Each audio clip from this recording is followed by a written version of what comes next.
Hello everyone, welcome to my YouTube channel. तो आज हम लोग कुमार गौरव सर की जीके जीएस की बुक सुदर्शन चक्र को करने वाले हैं, जिसमें बहुत ही संक्षिप्त में जीके जीएस के इम्पोर्टेंट टॉपिक को कवर किया गया है। यह बुक एग्जाम के पॉइंट्स ऑफ व्यू से बहुत ही ज़्यादा इम्पोर्टेंट होने वाला है। अगर आपका एग्जाम नज़दीक है और आपको बहुत ही कम समय में रिवीजन करना है, तो इस वीडियो को लास्ट तक देखें ताकि आपकी तैयारी एग्जाम के समय में बेहतर हो सके। तो चलिए ज़्यादा लेट ना करते हुए इस वीडियो को स्टार्ट करते हैं। आप देख सकते हैं कि इसमें इतिहास, भारत और विश्व भूगोल, राज्य व्यवस्था, अर्थव्यवस्था, विज्ञान, विविध के टॉपिक्स को शामिल किया गया है। और इसमें जितने भी टॉपिक्स दिए गए हैं दोस्तों, सारा के सारा इंपॉर्टेंट टॉपिक्स है, इसलिए सभी को अच्छे से कवर करना ना भूलें। तो आज हम लोग राज्य व्यवस्था वाले टॉपिक को कवर कर लेते हैं। इसमें 18 से 26 के बीच लगभग पेज है। लगभग इसमें देखा जाए तो 8 पेज है जो आज हम लोग कवर करने वाले हैं, और सारे का सारा इम्पोर्टेंट टॉपिक है। ठीक है, तो चलिए शुरू किया जाए। सबसे पहले हम लोग अनुच्छेद को करने वाले हैं। ठीक है, अनुच्छेद 1 से स्टार्ट किया जाए। तो अनुच्छेद 1 से स्टार्ट करते हैं। ठीक है, तो अनुच्छेद 1 में सबसे पहले क्या है? अनुच्छेद 1, संघ का नाम और राज्य क्षेत्र। वर्तमान में हमारे पास हमारे देश में 28 राज्य तथा 8 केंद्र शासित प्रदेश है। ठीक है, अनुच्छेद 2 में क्या है? नए राज्यों का प्रवेश या स्थापना। अनुच्छेद 3 में क्या है? नए राज्यों का निर्माण और वर्तमान राज्यों के क्षेत्रों, सीमाओं व नामों में परिवर्तन। ठीक है, आगे देखते हैं। अनुच्छेद 13, ये सभी जितने भी अनुच्छेद दिए गए हैं, सारे के सारे इंपॉर्टेंट दिए गए हैं। ठीक है, ताकि एग्जाम में वो सभी आपके लिए फायदेमंद हो। तो अनुच्छेद 13 में क्या है? मूल अधिकार से असंगत या अल्पीकरण करने वाली विधियां। अनुच्छेद 14 में है, अनुच्छेद 14 में विधि के समझ समता। अनुच्छेद 15 में क्या है? धर्म, मूल वंश, जाति, लिंग या जन्म स्थान के आधार पर विभेद या प्रतिषेध। अनुच्छेद 16 में है लोक नियोजन के विषय में अवसर की समता। अनुच्छेद 17 में क्या है? अस्पृश्यता का अंत। अनुच्छेद 18 में क्या है? उपाधियों का अंत। अनुच्छेद 19 में क्या है? वाक स्वतंत्रता, माने बोलने की स्वतंत्रता आदि विषय कुछ अधिकारों का संरक्षण। ठीक है, अनुच्छेद 20 में क्या है? अपराधों के लिए दोष सिद्धि के संबंध में संरक्षण। अनुच्छेद 21, प्राण एवं दैहिक स्वतंत्रता का संरक्षण। अनुच्छेद 21 का क में क्या है? शिक्षा का अधिकार। अनुच्छेद 22, कुछ दशाओं में गिरफ्तारी और निरोध से संरक्षण। अनुच्छेद 22 है आपका कुछ दशाओं में गिरफ्तारी और निरोध से संरक्षण। अनुच्छेद 23 है आपका मानव के दुर्व्यापार एवं बलात्श्रम का प्रतिषेध। ठीक है, अनुच्छेद 24, कारखानों आदि में बालकों के नियोजन का प्रतिषेध। अनुच्छेद 25 में अंतःकरण की ओर धर्म के अबाध रूप से मानने, आचरण और प्रचार प्रसार करने की स्वतंत्रता। अनुच्छेद 26 में धार्मिक कार्यों के प्रबंध की स्वतंत्रता। अनुच्छेद 27 में किसी विशेष धर्म की अभिवृद्धि के लिए करों के संदाय के बारे में स्वतंत्रता। और अनुच्छेद 28 में है कुछ शिक्षा संस्थाओं में धार्मिक शिक्षा या धार्मिक उपासना में उपस्थित होने के बारे में स्वतंत्रता। ठीक है, आगे देखते हैं। अनुच्छेद 29 में क्या है? अल्पसंख्यक वर्गों के हितों का संरक्षण। अनुच्छेद 30, शिक्षा संस्थाओं की स्थापना और प्रशासन करने की अल्पसंख्यक वर्गों का अधिकार। ठीक है, तब यहाँ अगर ध्यान से देखें आप, तो 25 से लेकर लगभग 25, 26, 27 और 28 ये सभी आपका धार्मिक से संबंधित है, और 29 और 30 आपका अल्पसंख्यक वर्ग से संबंधित है। ठीक है, आज 23, 24 क्या है? अति मानव के दुर्व्यापार एवं बलात्संग का प्रतिषेध, और 24 में कारखानों में के आदि में बालकों के नियोजन का प्रतिबंध लगाया गया है। ठीक है, अनुच्छेद 32 में क्या है? इस भाग द्वारा प्रदत्त अधिकारों को परिवर्तित कराने के लिए उपचार। अनुच्छेद 39 का क, इसमें क्या दिया गया?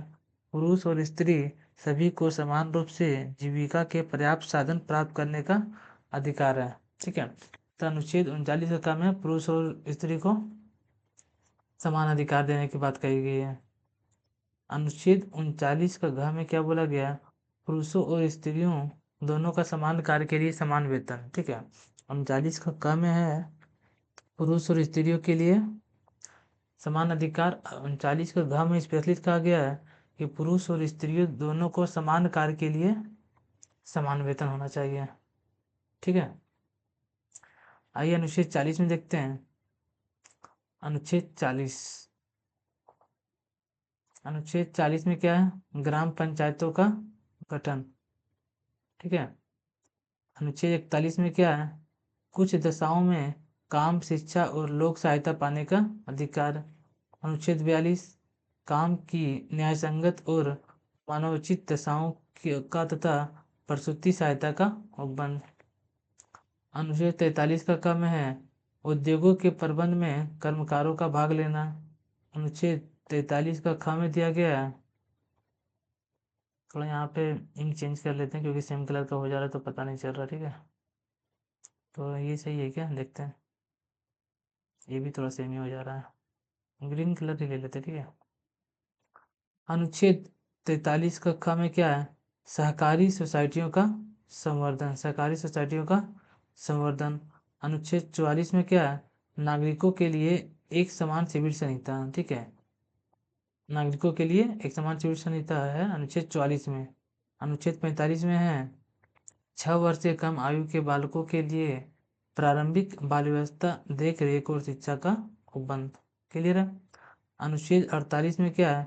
कृषि एवं पशुपालन के संगठन, कृषि एवं पशुपालन के संगठन कितने में? अनुच्छेद 48 में है। ठीक है, अनुच्छेद 48 का क में है पर्यावरण का संरक्षण तथा संवर्धन और वन तथा वन जीवों की रक्षा। ठीक है, पर्यावरण का संरक्षण और वन जीवों की रक्षा किसमें? 48 के क में। आगे देखते हैं अनुच्छेद 49 में क्या है? राष्ट्रीय महत्व के स्मारकों, स्थानों और वस्तुओं का संरक्षण। राष्ट्रीय महत्व के स्मारकों, स्थानों और वस्तुओं का संरक्षण किसमें? अनुच्छेद 49 में है। ठीक है, अनुच्छेद 50 में देखते हैं कार्यपालिका से न्यायपालिका का पृथक्करण। कार्यपालिका से न्यायपालिका का पृथक्करण अनुच्छेद 50। अनुच्छेद 51 में क्या है? अंतर्राष्ट्रीय शांति और सुरक्षा की अभिवृद्धि, अंतर्राष्ट्रीय शांति और सुरक्षा की अभिवृद्धि अनुच्छेद 51। अनुच्छेद 51 का काम है क्या है? मूल कर्तव्य, मूल कर्तव्य कितने में? 51 का। अनुच्छेद 52 में क्या है? भारत का राष्ट्रपति। अनुच्छेद 54 राष्ट्रपति का निर्वाचन। ठीक है, 52 में क्या? राष्ट्रपति का पद। 54 में क्या? राष्ट्रपति का निर्वाचन। अनुच्छेद 55 क्या है? राष्ट्रपति के निर्वाचन की रीति, राष्ट्रपति का जो निर्वाचन होता है उसकी विधि के बारे में चर्चा किया गया अनुच्छेद 55 में। ठीक है, अनुच्छेद 56 राष्ट्रपति की पदावधि की है, उनका मतलब कार्यकाल के बारे में। ठीक है, कितना? अनुच्छेद 56 में। अनुच्छेद 60 राष्ट्रपति द्वारा शपथ या प्रतिज्ञान, अगर पूछा जाएगा तो राष्ट्रपति का शपथ कौन सा अनुच्छेद में? तो अनुच्छेद 60 में है। ठीक है, अनुच्छेद 61 में क्या है? राष्ट्रपति पर महाभियोग, कितने में? राष्ट्रपति पर महाभियोग अनुच्छेद 61 में। ठीक है, यहाँ से था आपका 52 से लेकर 60 तक राष्ट्रपति के बारे में। ठीक है, 61 तक। इसके अनुच्छेद 63 में देखते हैं। ठीक है, अनुच्छेद 63 में क्या बोला गया है? कि भारत का एक उपराष्ट्रपति हो गया। अनुच्छेद 63 में उपराष्ट्रपति के निर्वाचन के बारे में चर्चा किया गया अनुच्छेद 66 में। उपराष्ट्रपति के पद के बारे में बोला जाए तो अनुच्छेद 63 और उपराष्ट्रपति का निर्वाचन अनुच्छेद 66। क्लियर है। आगे देखते हैं अनुच्छेद 69, अनुच्छेद 69 69 में क्या है? उपराष्ट्रपति द्वारा शपथ या प्रतिज्ञान। राष्ट्रपति का शपथ कितने में था? अभी अभी आप पढ़े ना कि राष्ट्रपति का शपथ है अनुच्छेद 60 में और उपराष्ट्रपति का शपथ कितने में? अनुच्छेद 69 में। ठीक है, अनुच्छेद 72 में क्या है? क्षमा आदि की और कुछ मामलों में दंडादेश के निलंबन, परिहार व लघुकरण की राष्ट्रपति की शक्ति। सीधा समझें कि राष्ट्रपति का क्षमादान शक्ति का देखा जाए तो अनुच्छेद 72 में राष्ट्रपति का क्षमादान शक्ति। ठीक है, अनुच्छेद 74 देखते हैं। अनुच्छेद 74 में राष्ट्रपति को सहायता और सलाह देने के लिए मंत्रिपरिषद। अनुच्छेद 74 में, तो अनुच्छेद 74 में मंत्रिपरिषद के बारे में बताया गया है। अनुच्छेद 76 भारत का महान्यायवादी भारत का महानवादी के बारे में चर्चा किया गया अनुच्छेद 76 में। अनुच्छेद 77 में किसके बारे में है? भारत सरकार की समस्त कार्यवाही राष्ट्रपति के नाम से की जाएगी। अनुच्छेद 77। क्वेश्चन पूछा जाएगा कि भारत सरकार की समस्त कार्यवाही राष्ट्रपति के नाम से की जाएगी, ये किस अनुच्छेद में वर्णन है? तो अनुच्छेद 77 में वर्णन है। ठीक है। अनुच्छेद 80 में क्या है? राज्यसभा की संरचना। राज्यसभा की संरचना अनुच्छेद 80। 81 में लोकसभा का संरचना। इसमें आप 3 अनुच्छेद यहाँ जरूर याद रखिए, 79, 80, 81। 79, 80, 81। इसको सरला से याद रखते हैं, सरला मैकर सरला। सर से हो गया आपका संसद, मतलब 79 में संसद के बारे में बोला गया। ठीक है।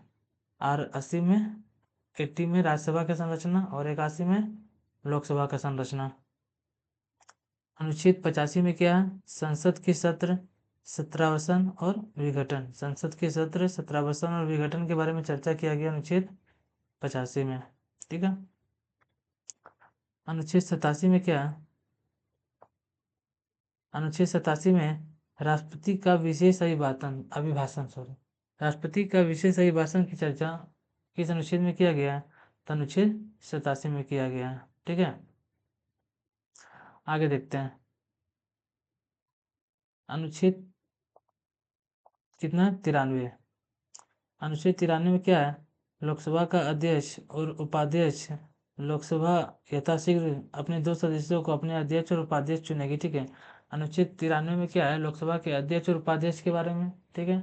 और इसी में कहा गया है कि लोकसभा यथाशीघ्र अपने 2 सदस्यों को अपने अध्यक्ष और उपाध्यक्ष चुनेगी, और जब अध्यक्ष या उपाध्यक्ष का पद रिक्त होता है तब तक लोकसभा किसी अन्य सदस्य को यथास्थिति अध्यक्ष या उपाध्यक्ष चुनेगी। ठीक है।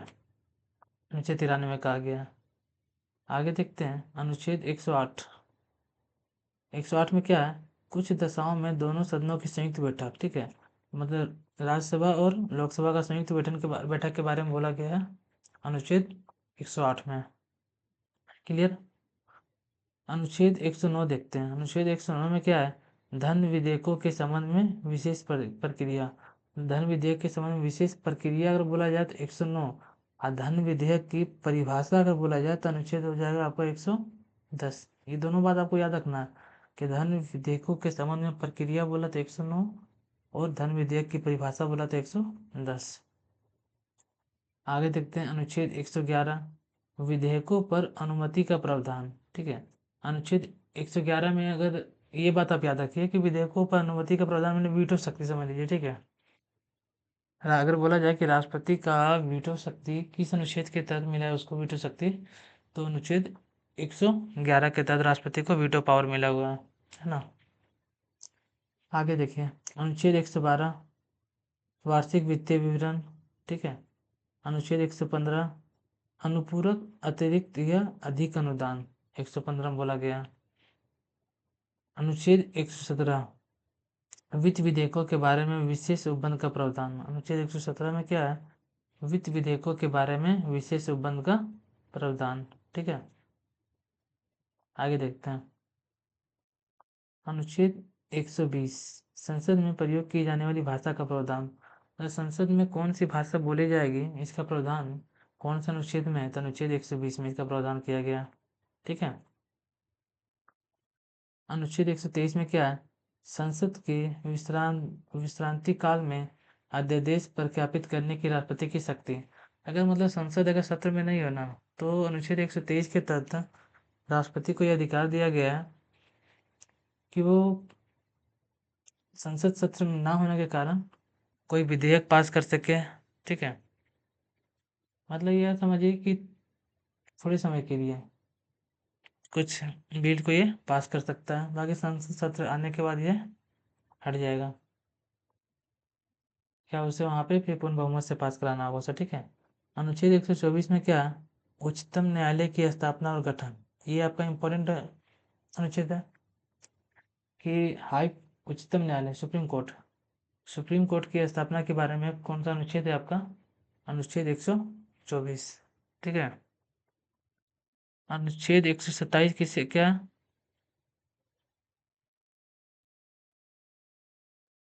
अनुच्छेद 127 तदत न्यायाधीशों की नियुक्ति का प्रावधान, ठीक है। उच्चतम न्यायालय के न्यायाधीशों का नियुक्ति का जो प्रावधान है कौन सा अनुच्छेद में है? 127। अगर बोला जाए कि उच्चतम न्यायालय की स्थापना या सुप्रीम कोर्ट की स्थापना और गठन किस अनुच्छेद में है, तो 124 में है। और उसके न्यायाधीशों की नियुक्ति का प्रावधान है अनुच्छेद 127 में, ठीक है। अनुच्छेद 129 है उच्चतम न्यायालय का अभिलेख न्यायालय होने का प्रावधान। एक बात आप याद रखिएगा कि बोलेगा अगर उच्चतम न्यायालय एक अभिलेख न्यायालय है इस अनुच्छेद के तहत, तो अनुच्छेद 129 के तहत। क्लियर है? आगे देखिए, अगला अनुच्छेद है अनुच्छेद 139 कुछ रीट निकालने की शक्तियों का उच्चतम न्यायालय को प्रदत्त किया जाना, ठीक है। अनुच्छेद 143 में क्या है? उच्चतम न्यायालय से परामर्श करने की राष्ट्रपति की शक्ति, ठीक है। अनुच्छेद 143 में राष्ट्रपति को यह पावर है कि वो उच्चतम न्यायालय से सलाह ले सके। अनुच्छेद 143 मानना या न मानना उसके ऊपर डिपेंड है, राष्ट्रपति के ऊपर। अनुच्छेद 148 में क्या है? भारत का नियंत्रक मालिक परीक्षक। भारत का नियंत्रक मालिक परीक्षक के बारे में बताया गया अनुच्छेद 148 में। अनुच्छेद 153 राज्यों के राज्यपाल। राज्यों के राज्यपाल के बारे में किस अनुच्छेद में वर्णन है? तो अनुच्छेद 153।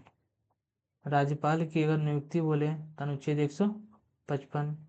राज्यपाल की अगर पदावधि बोले तो अनुच्छेद 156।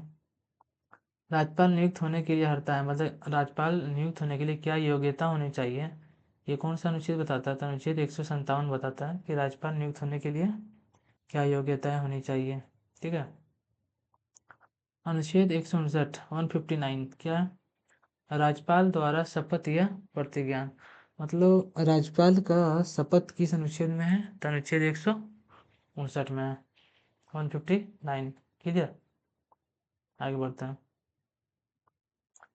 अनुच्छेद 161 इसमें क्या है? क्षमा आदि की ओर कुछ मामलों में दंडादेश के निलंबन, परिहार या लघुकरण की राज्यपाल की शक्ति। राज्यपाल का समाधान का शक्ति किस में आता है? अनुच्छेद 161 में। राज्यपाल समाधान की शक्ति अनुच्छेद 161। अनुच्छेद 163 में क्या है? राज्यपाल को सहायता और सलाह देने के लिए मंत्रिपरिषद का प्रावधान, ठीक है। वहाँ पे था आपका राष्ट्रपति को सलाह देने के लिए मंत्रिपरिषद अनुच्छेद कितने में था? 74 में था, 74 में ना। यहाँ पे राज्यपाल को सहायता देने के लिए मंत्रिपरिषद अनुच्छेद 163 में है, ठीक है। राज्य का महाधिवक्ता। राज्य का महाधिवक्ता किस अनुच्छेद में? अनुच्छेद 165 में राज्य का महाधिवक्ता। अनुच्छेद 167 में क्या है? राज्यपाल को जानकारी देने आदि के संबंध में मुख्यमंत्री के कर्तव्य का प्रावधान। मतलब अनुच्छेद 167 में बोला गया कि मुख्यमंत्री का यह कर्तव्य है कि कोई भी बिल हो या कुछ भी हो तो वो उसके लिए राज्यपाल को क्या उसकी जानकारी दें। ये मुख्यमंत्री का कर्तव्य है, ठीक है। ये कर्तव्य है। अनुच्छेद 168 में क्या है? राज्यों के विधानमंडलों के गठन। राज्य के विधानमंडल के गठन के बारे में कौन सा अनुच्छेद बताता है? तो अनुच्छेद 168 168। क्लियर? अनुच्छेद 169 में देखते हैं क्या 169 राज्यों में विधान परिषदों का उत्साधन या सृजन का प्रावधान। विधानमंडल, विधानमंडल में क्या आता है? विधानमंडल में आपका विधानसभा भी आ गया और विधान परिषद भी आ गया, ठीक है। तो अनुच्छेद 169 विशेष रूप से विधान परिषदों का सृजन से संबंधित है। और अनुच्छेद 170 जो हो गया आपका विधानसभाओं की संरचना का प्रावधान है। उधर आपका 3 अनुच्छेद याद रखना था, याद है? 79 80 81। 79 में था संसद, ठीक है। 80 में था राज्यसभा और 81 में था लोकसभा। यहाँ पे आपको 3 अनुच्छेद याद रखना है, 168 169 170। 168 में क्या है? राज्य विधानमंडल के बारे में। 169 हो गया आपका विधान परिषद के बारे में। और अनुच्छेद 170 हो गया विधानसभाओं की संरचना। 69 विधान परिषद, ठीक है। आगे देखिए, अनुच्छेद 171 विधान परिषदों की संरचना का प्रावधान। विधान परिषद का जो संरचना होगा उसके लिए क्या प्रावधान है उसके बारे में अनुच्छेद 171 में बोला गया। अनुच्छेद 176 में क्या है, राज्यपाल का विशेष अभिभाषण। राज्यपाल का विशेष अभिभाषण किसमें है, अनुच्छेद 176 में। ठीक है, आगे देखिए अनुच्छेद 187, राज्य के विधानमंडल का सचिवालय। राज्य का जो विधानमंडल है उसके सचिवालय के बारे में बताया गया है अनुच्छेद 187 में। ठीक है, अनुच्छेद 199, धन विधेयक की परिभाषा। अनुच्छेद 200 में क्या है, विधेयकों पर अनुमति। विधेयकों पर अनुमति किसमें, अनुच्छेद 200 में है। ठीक है, अनुच्छेद 201 में विचार के लिए आरक्षित विधेयक। कुछ ऐसे विधेयक हैं जो राज्यपाल के पास विचार के लिए रहेंगे, किस अनुच्छेद के तहत, अनुच्छेद 201 के तहत। क्लियर।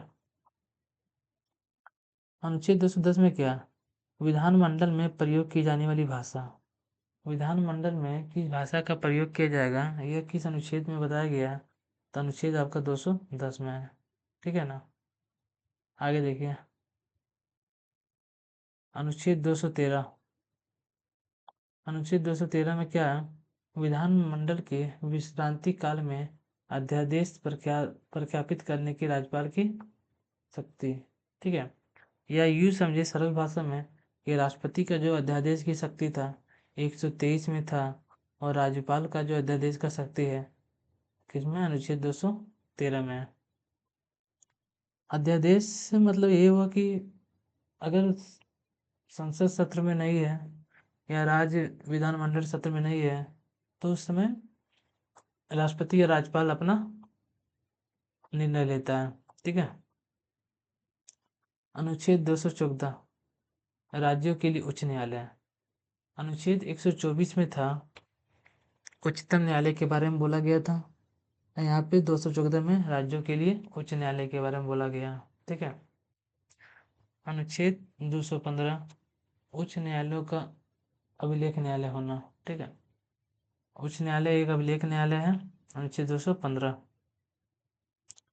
अनुच्छेद 216 हो गया उच्च न्यायालय का गठन। उच्च न्यायालय के गठन के बारे में हो गया 216। अनुच्छेद 219 क्या है, उच्च न्यायालयों के न्यायाधीशों द्वारा शपथ या प्रतिज्ञान का प्रावधान। उच्च न्यायालय के जो न्यायाधीश है उनके शपथ के बारे में बताया गया है अनुच्छेद 219 में। ठीक है, अनुच्छेद 226 है कुछ रीट निकालने की उच्च न्यायालय की शक्ति।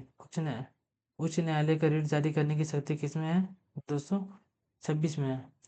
और सर्वोच्च न्यायालय का रीट जारी करने की शक्ति किसमें था, अनुच्छेद 32 में। अनुच्छेद 32 में सर्वोच्च न्यायालय का रीट जारी करने की शक्ति, और अनुच्छेद 226 में उच्च न्यायालय की रीट जारी करने की शक्ति। ठीक है, अनुच्छेद 231, दो या अधिक राज्यों के लिए एक ही उच्च न्यायालय की स्थापना।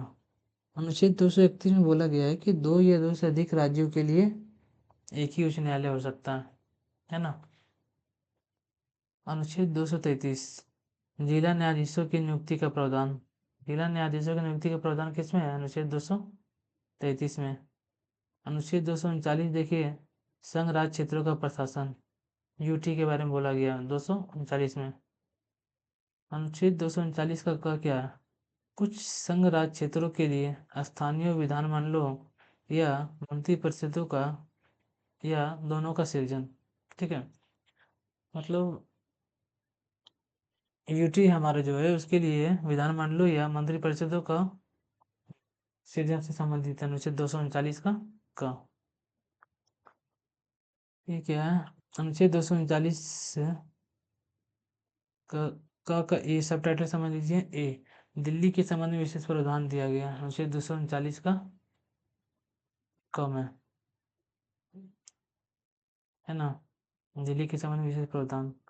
यहाँ अनुच्छेद 239 का क था, उसमें क्या था कि यूटी में केंद्र शासित प्रदेशों में स्थानीय विधानमंडलों या मंत्रिपरिषदों का सृजन से संबंधित था। अनुच्छेद 239 का इसका सब टाइटल ए समझ लीजिए, इसमें दिल्ली के संबंध में विशेष प्रावधान दिया गया है ना। अनुच्छेद 241, संघ राज्य क्षेत्रों के लिए उच्च न्यायालय का प्रावधान। केंद्र शासित प्रदेश के लिए उच्च न्यायालय का प्रावधान किया गया। कौन सा अनुच्छेद में? अनुच्छेद 241 में किया गया है ना। अनुच्छेद 241 में संघ राज्य क्षेत्रों के लिए उच्च न्यायालय का प्रावधान। अनुच्छेद 243 में क्या है? ग्राम पंचायत की परिभाषा दिया गया। अनुच्छेद 243 में क्या है? ग्राम पंचायत का परिभाषा है ना। ग्राम पंचायत की परिभाषा अनुच्छेद 239। 243 का त 243 का त में क्या दिया गया परिभाषा? नगर पालिका के बारे में बोला गया। ठीक है, ग्राम पंचायत 243 और 243 का त में दिया गया नगर पालिका। ठीक है, ये सभी इंपॉर्टेंट पिछले एनटीपीसी में बहुत ज़्यादा रिपीट कर रहा था। अनुच्छेद 243 का यह इसको इंग्लिश सबटाइटल से याद रखिएगा तो बहुत ही ज़्यादा याद रहेगा। ये आपको हिंदी वाला याद नहीं रहेगा उतना, है ना। इसमें दिया गया जिला योजना के लिए समिति का प्रावधान। अनुच्छेद 243 या महानगर योजना के लिए समिति। ठीक है, इसको आप इंग्लिश सबटाइटल से याद कर लीजिएगा एक बार तो सही रहेगा, ज़्यादा समय तक याद रहेगा आपको। आगे देखिए अनुच्छेद 244 अनुसूचित क्षेत्रों और जनजातीय क्षेत्रों का प्रशासन। अनुसूचित क्षेत्रों और जनजातीय क्षेत्रों का प्रशासन अनुच्छेद 244 में। अनुच्छेद 248 अवशिष्ट विधायी शक्ति किसमें है? अवशिष्ट शक्तियों के बारे में कौन सा अनुच्छेद है? अनुच्छेद 248। अनुच्छेद 249 राज्य सूची के विषय के संबंध में राष्ट्रीय हित में विधि बनाने की संसद शक्ति। ठीक है, ठीक है, संसद राज्य सूची के विषय में कानून बना सकती है। अगर बोलेगा ये किस अनुच्छेद में बोला गया है तो अनुच्छेद 249 में बोला गया कि संसद राज्य सूची के विषय में कानून बना सकती है। आगे देखिए अनुच्छेद 262 क्या है? अंतर्राज्यीय नदियां या नदी दोनों के जल संबंधी विवादों का न्याय निर्णय। ठीक है, अंतर्राज्यीय नदियां या नदी दोनों के जल संबंधी विवादों का न्याय निर्णय किसमें? अनुच्छेद 262 में। अनुच्छेद 263 में क्या है? अंतर्राज्यीय परिषद के संबंध में ओपन। अनुच्छेद 263। ठीक है, आगे देखिए अनुच्छेद 266 भारत और राज्यों की संचित निधियां और लोक लेखें। अनुच्छेद 267 में क्या? आकस्मिक निधि। ठीक है, अनुच्छेद 263 अंतर्राज्यीय परिषद इंपॉर्टेंट है। अनुच्छेद 267 आकस्मिकता निधि। अनुच्छेद 239 279 का माल और सेवा जीएसटी है ना 279A, ये बहुत ही इंपॉर्टेंट है। जीएसटी किस में? 279A में। अनुच्छेद 280 हो गया आपका वित्त आयोग। अनुच्छेद 312 अखिल भारतीय सेवाएं। अनुच्छेद 315 संघ और राज्यों के लिए लोक सेवा आयोग। ठीक है, संघ और राज्यों के लिए लोक सेवा आयोग का प्रावधान किया गया अनुच्छेद 315 में, है ना। अनुच्छेद 323 किसके लिए है? लोक सेवा आयोग के प्रतिवेदन। अनुच्छेद 323। अनुच्छेद 326 लोकसभा और राज्यों की विधानसभाओं के लिए निर्वाचनों का वयस्क मताधिकार के आधार पर होना। ठीक है, अनुच्छेद 330 क्या है? लोकसभा में अनुसूचित जातियों और अनुसूचित जनजातियों के लिए स्थानों का आरक्षण। ठीक है, लोकसभा में अनुसूचित जातियों और जनजातियों के लिए जो आरक्षण है लोकसभा में, SC ST के लिए आरक्षण किस में है? 330 में। 332 में क्या है? राज्यों की विधानसभाओं और अनुसूचित जातियों और अनुसूचित जनजातियों के लिए स्थानों का आरक्षण। ये दोनों कहीं ना कहीं बहुत इंपॉर्टेंट है। अनुच्छेद 330 में क्या है कि लोकसभा में SC ST का आरक्षण अनुच्छेद 330 और राज्यसभा में अनुच्छेद 332 SC ST का आरक्षण। ठीक है, आगे देखिए अनुच्छेद 338 राष्ट्रीय अनुसूचित जाति आयोग। राष्ट्रीय अनुसूचित जाति आयोग के बारे में अनुच्छेद 338 आयोग के बारे में बात हो रहा है यहाँ पे। ठीक है, अनुच्छेद 338 का राष्ट्रीय अनुसूचित जनजाति आयोग का स्थापना 338 का अनुच्छेद के साथ समझ लीजिए। अनुच्छेद 338 का ख पिछड़े वर्गों के लिए राष्ट्रीय आयोग। पिछड़े वर्ग OBC के लिए ओबीसी के लिए राष्ट्रीय आयोग किस में है? अनुच्छेद 338 का कम है। यहाँ से आप दो बात याद रखिए, ठीक है। सबसे पहले अनुच्छेद 330 और 332। 330 में क्या है? लोकसभा में SC ST का आरक्षण। 332 में क्या है? राज्यसभा में SC ST का आरक्षण। ये दोनों अनुच्छेद हो गया। आगे देखिए 338 में क्या है? राष्ट्रीय अनुसूचित जाति आयोग, मतलब SC आयोग के बारे में बताया गया है। 38 का ए में अनुसूचित राष्ट्रीय अनुसूचित जनजाति आयोग। और अनुच्छेद 338 का ख में है पिछड़े वर्गों के लिए राष्ट्रीय आयोग। अनुच्छेद 343 क्या है? संघ की राजभाषा। कौन संघ की राजभाषा कौन सा अनुच्छेद में? अनुच्छेद 343 है ना। आगे देखिए अनुच्छेद 345 राज्य की राजभाषा या राजभाषाएं। किसी भी राज्य की क्या राजभाषा होगी? कौन सा अनुच्छेद में? अनुच्छेद 345 में। अनुच्छेद 350 का क में क्या है? प्राथमिक स्तर पर मातृभाषा में शिक्षा की सुविधा। ठीक है, ये भी इम्पोर्टेंट है कि प्राथमिक स्तर पर मातृभाषा में शिक्षा के अनुच्छेद 350 का क में है। आपातकाल कौन सा अनुच्छेद में? अनुच्छेद 352 में है आपका आपातकाल। 356 क्या है? राज्यों में संवैधानिक तंत्र के विफल हो जाने की दशा में संबंध है। ठीक है, राष्ट्रपति शासन है आपका ये। 352 हो गया आपातकाल के बारे में बोलना है। 356 क्या है? राष्ट्रपति शासन के बारे में ये। 300 अनुच्छेद 360 क्या है? वित्तीय आपात के बारे में बोला गया अनुच्छेद 360। क्लियर है, आगे बढ़ते हैं। अनुच्छेद 368 संविधान का संशोधन करने की संसद की शक्ति और उसके लिए प्रक्रिया। सीधा समझिए कि संविधान संशोधन अगर बोला जाए तो अनुच्छेद 368, राष्ट्रीय आपात बोला जाए तो 352, राष्ट्रपति शासन बोला जाए 356 और वित्तीय आपात बोला जाएगा तो 360। क्लियर, आगे देखिए अनुच्छेद 370 जम्मू कश्मीर राज्य के संबंध में अस्थायी उपबंध। जम्मू कश्मीर राज्य के बारे में अस्थायी उपबंध अनुच्छेद 370 में। अनुच्छेद 371 का क नागालैंड राज्य के बारे में। ये थोड़ा सा इंपॉर्टेंट है क्योंकि नागालैंड राज्य के बारे में जो विशेष उपबंध है वो बहुत बार पूछता है। 371 का कम है नागालैंड राज्य के बारे में। ठीक है, आप ऐसे याद रखिए ना, क ख ग घ है आपका 371 का ए, 371 का बी, 371 का सी और 371 का डी। ए में आपका नागालैंड राज्य के बारे में बोला गया। ठीक है, 371 का ख मतलब बी में बोला गया आपका असम के बारे में। 371 का ग मणिपुर के बारे में और 371 का आंध्र प्रदेश के बारे में। ठीक है, इसमें दो ज़्यादातर पूछता है, एक जम्मू कश्मीर वाला, जम्मू कश्मीर नहीं सॉरी, एक नागालैंड वाला पूछता है, एक असम वाला पूछता है, मणिपुर वाला। ये तीनों ज़्यादा इंपॉर्टेंट है। और नीचे भी पूछता है सिक्किम वाला भी।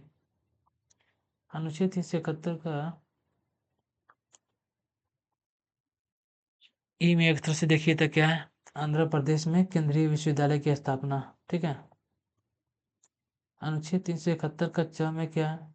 सिक्किम राज्य के संबंध में। ये भी इम्पोर्टेंट है, सिक्किम राज्य के बारे में कितने में? अनुच्छेद 371 का च। ठीक है, 371 का छ मिजोरम राज्य के संबंध में। 371 का जा अरुणाचल प्रदेश राज्य के संबंध में विशेष उपबंध बताया गया 371 का जा में। ठीक है, अनुच्छेद 371 का झ गोवा राज्य के संबंध में विशेष उपबंध है। गोवा राज्य के संबंध में 371 का झ। और यहाँ कर्नाटक राज्य के संबंध में विशेष उपबंध बताया गया है। ये सभी सब टाइटल के साथ है। इसमें से आपका पूर्वोत्तर राज्य का जो है ना वो ज़्यादा इंपॉर्टेंट है, इसलिए जितना ही पूर्वोत्तर राज्य का वाला है ज़्यादा रिपीट कर लीजिएगा एक बार ना। आगे देखिए अनुच्छेद 392। अनुच्छेद 392 में क्या है? कठिनाइयों को दूर करने का राष्ट्रपति की शक्ति है।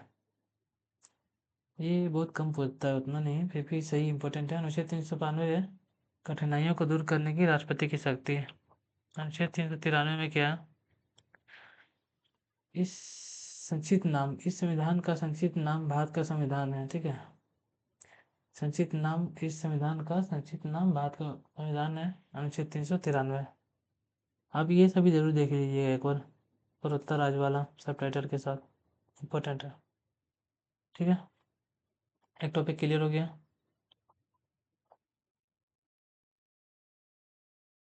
ठीक है, तो आगे देखते हैं भारतीय संविधान के विदेशी स्रोत। भारतीय संविधान के विदेशी स्रोत। भारतीय संविधान में कौन कौन सा चीज़ कहाँ से किस किस देश से लिया गया है, अलग अलग जगह से लिया गया है, और सभी को देखते हैं। ब्रिटेन से क्या क्या लिया गया है वो समझिए। संसदीय शासन प्रणाली, ठीक है, संसदीय शासन प्रणाली कहाँ से लिया गया है? संसदीय शासन प्रणाली ब्रिटेन से, ठीक है। विधि का शासन ब्रिटेन, विधायी प्रक्रिया ब्रिटेन। एकल नागरिकता कहाँ से लिया गया? ब्रिटेन। बहुत ही बार पूछा ये, एकल नागरिकता कहाँ से? ब्रिटेन। संसदीय शासन प्रणाली ये भी इम्पोर्टेंट है, ब्रिटेन। मंत्रिमंडल प्रणाली कहाँ से लिया गया? ये भी ब्रिटेन से। परमाधिकार लेख ये ब्रिटेन से। संसदीय विशेषाधिकार और द्विसदनीय व्यवस्था कहाँ से लिया गया? ब्रिटेन से। इसमें से आप वैसे तो इम्पोर्टेंट सभी है, लेकिन कुछ कुछ आपको जिससे ध्यान रखना है क्या? विधि का शासन, ठीक है, ये इम्पोर्टेंट बहुत ज़्यादा है। एकल नागरिकता बहुत ही इम्पोर्टेंट है। संसदीय शासन प्रणाली बहुत ही इम्पोर्टेंट है, ये सभी आपको याद रखना। ये संसदीय शासन प्रणाली कहाँ से? ब्रिटेन से। विधि का शासन ब्रिटेन। एकल नागरिकता ब्रिटेन। मंत्रिमंडल प्रणाली ब्रिटेन, ठीक है, तो देख लीजिएगा, लेकिन दो चार तो है जो आपको बहुत ही ज़्यादा याद रखना है कि एग्जाम में आएगा ही आएगा, है ना। आगे देखिए, अमेरिका से क्या ले गया? संयुक्त राज्य अमेरिका से देखते हैं। मूल अधिकार एकदम इम्पोर्टेंट, मूल अधिकार कहाँ से? अमेरिका से। न्यायपालिका की स्वतंत्रता कहाँ से? अमेरिका से। न्यायिक पुनर्वलोकन अमेरिका। उपराष्ट्रपति का पद, ये तो भाई हिट क्वेश्चन है पूरा। उपराष्ट्रपति का पद कहाँ से लिया गया? तो अमेरिका से लिया गया, है ना। उच्चतम और उच्च न्यायालय के न्यायाधीशों को पद से हटाना और राष्ट्रपति पर महाभियोग, ये भी इम्पोर्टेंट है। हालांकि इसमें ज़्यादातर क्या है, इम्पोर्टेंट ही दिया गया, छाड़ छाड़ के दिया गया है, लेकिन फिर भी आप जितना याद रख सकते हो सके तो यार सारा याद रख लो, सारा का सारा इम्पोर्टेंट ही है। उच्चतम न्यायालय और उच्च न्यायालय के न्यायाधीशों को पद से हटाना और राष्ट्रपति पर महाभियोग, ठीक है। इसमें से कुछ को ध्यान रख लो अच्छे से। कौन सा? मूल अधिकार, हिट में है ये पूरा। मूल अधिकार हो गया, न्यायिक पुनर्वलोकन हो गया, और उपराष्ट्रपति का पद कहाँ से है? उपराष्ट्रपति का पद, ठीक है, राष्ट्रपति पर महाभियोग। ये समझो यहाँ पे कि राष्ट्रपति उपराष्ट्रपति के बारे में अमेरिका से दो बात याद रखना। एक राष्ट्रपति पर महाभियोग, उपराष्ट्रपति का पद, मतलब उपराष्ट्र, ये समझो कि उपराष्ट्रपति को लाना और राष्ट्रपति पर महाभियोग मैंने उसको हटाने की प्रक्रिया, ये कहाँ से लिया गया? अमेरिका से लिया गया, ठीक है। आगे देखिए, आयरलैंड से समझते हैं। आयरलैंड से क्या लिया गया? राज्य के नीति निर्देशन तत्व।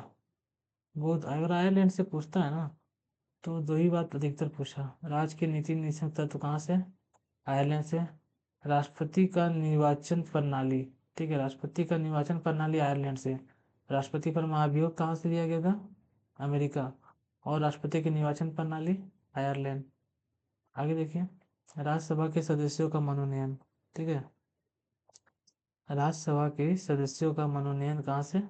आयरलैंड से। मतलब राज्यसभा में राष्ट्रपति 12 व्यक्ति को नामित करता है ना, अलग अलग क्षेत्र से। तो ये जो प्रक्रिया कहाँ से लिया गया था? आयरलैंड से लिया गया था, है ना। तो क्या याद रखना है? राज्य के नीति निर्देशन तत्व याद रखना है भाई। इसमें तीनों का तीनों इंपॉर्टेंट है, मैं क्या ही टिक करूँ इसमें, तीनों इंपॉर्टेंट है। आगे देखिए, जर्मनी। आपातकाल के समय में मूल अधिकारों का हस्तगन।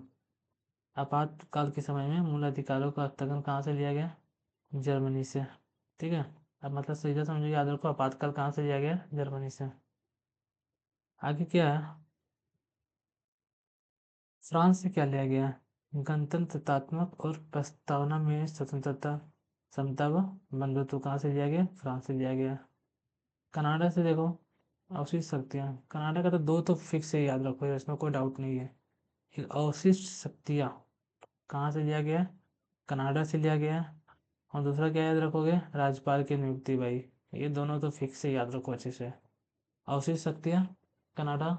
राज्यपाल की नियुक्ति, कनाडा। ठीक है। अब भाई ये भी सही है। ऑस्ट्रेलिया से क्या है, प्रस्तावना कहाँ से लिया गया, ऑस्ट्रेलिया से। समवर्ती सूची का प्रावधान, ऑस्ट्रेलिया। और ये केंद्र और राज्यों के बीच में शक्ति का विभाजन। ठीक है, तीनों को याद रखें। प्रस्तावना कहाँ से, ऑस्ट्रेलिया से। समवर्ती सूची, ऑस्ट्रेलिया। केंद्र राज्यों के बीच शक्तियों का विभाजन, ऑस्ट्रेलिया।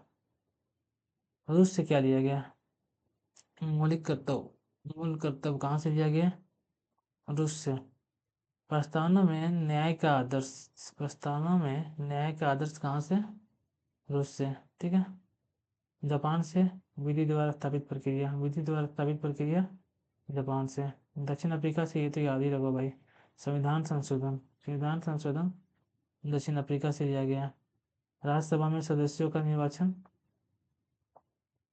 ठीक है, राज्यसभा में दो बात याद रखना, एक ऊपर में ये बोला था, राज्यसभा के सदस्यों का मनोनयन, मनोनयन मतलब क्या, वो राष्ट्रपति जो 12 व्यक्ति को नामित करता है ना, उसके बारे में बोला गया। वो आयरलैंड से करता है। और राज्यसभा का जो सदस्यों का निर्वाचन होता है ना, वो दक्षिण अफ्रीका से। ठीक है, दोनों में अंतर डिफरेंट है दोनों, इसलिए अच्छे से देख लेना है ना।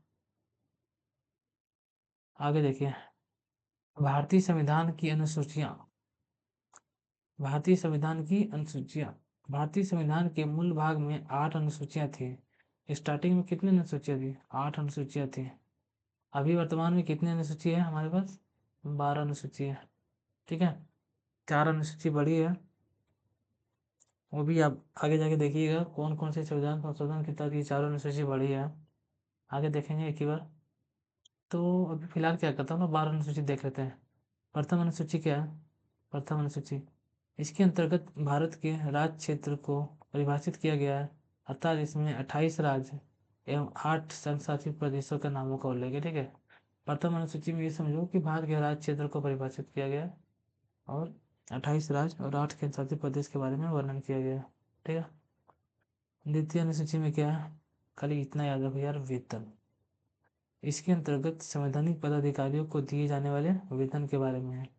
लेकिन ये बात जरूर याद रखना कि वेतन, लेकिन किसका वेतन नहीं इसमें बोला गया, ये क्वेश्चन इसमें पूछेगा कि द्वितीय अनुसूची किससे संबंधित है, तो पदाधिकारियों के वेतन से संबंधित है। लेकिन आपको ये भी याद रखना नोट में कि इस अनुसूची में उपराष्ट्रपति के वेतन का उल्लेख नहीं है, क्योंकि उपराष्ट्रपति राज्यसभा का पदेन सभापति होने के कारण उन्हें सभापति के रूप में ही वेतन मिलता है। क्लियर है, तो बोलेगा कि द्वितीय अनुसूची में किसका वेतन के बारे में चर्चा नहीं है, तो क्या हो जाएगा, उपराष्ट्रपति के बारे में, है ना।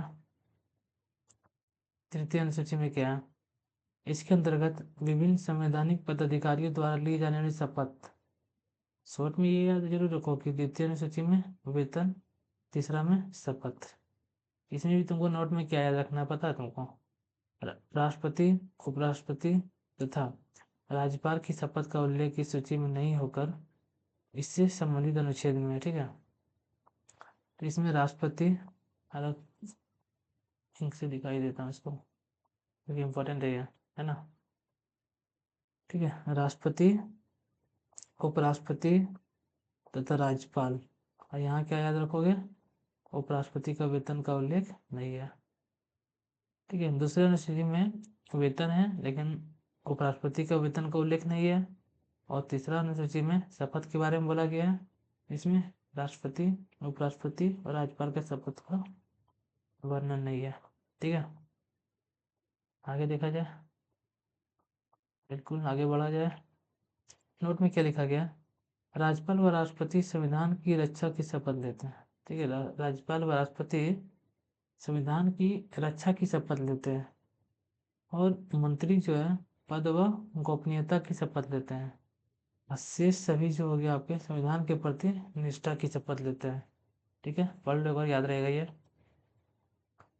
चौथी अनुसूची में क्या है, इसके अंतर्गत राज्यसभा के निर्वाचित होने वाले स्थानों का आवंटन विभिन्न राज्यों में किया गया। ठीक है, तो सीधा समझो, राज्यसभा से संबंधित याद रखो उतना, यानी राज्यसभा से संबंधित कौन सा अनुसूची है, चौथी अनुसूची है। 5वीं देखो, इसके अंतर्गत अनुसूचित क्षेत्रों के प्रशासन और नियंत्रण का उल्लेख है। मतलब SC/ST क्षेत्रों का प्रशासन का उल्लेख है किसमें? 5वीं अनुसूची में, ठीक है। 6ठी अनुसूची देखो, इसके अंतर्गत असम, मेघालय, मिजोरम तथा त्रिपुरा के अनुसूचित क्षेत्रों का प्रशासन का उल्लेख है। अब इसमें क्या क्वेश्चन बनता है ना 6ठी अनुसूची में कि 7 सिस्टर है, तो 7 सिस्टर में 6ठी अनुसूची में किन राज्यों के बारे में बोला गया? तो असम, मेघालय, मिजोरम तथा त्रिपुरा। यही क्वेश्चन पूछता है कि 6ठी अनुसूची में इनमें से कौन सा राज्य नहीं है। पूर्वोत्तर राज्य के और भी स्टेट्स के नाम दे देंगे, आपको इसमें से छांटना रहेगा, ठीक है। आगे देखिए, इसके अंतर्गत केंद्र और राज्यों के बीच विषय का बंटवारा किया जाता है। केंद्र और राज्यों के बीच विषयों का बंटवारा कौन सी अनुसूची में? 7वीं अनुसूची में, ठीक है। कौन कौन सा विषय? संघ सूची, राष्ट्र सूची, समवर्ती सूची, ठीक है। तीनों सूची देख लेते हैं एक बार।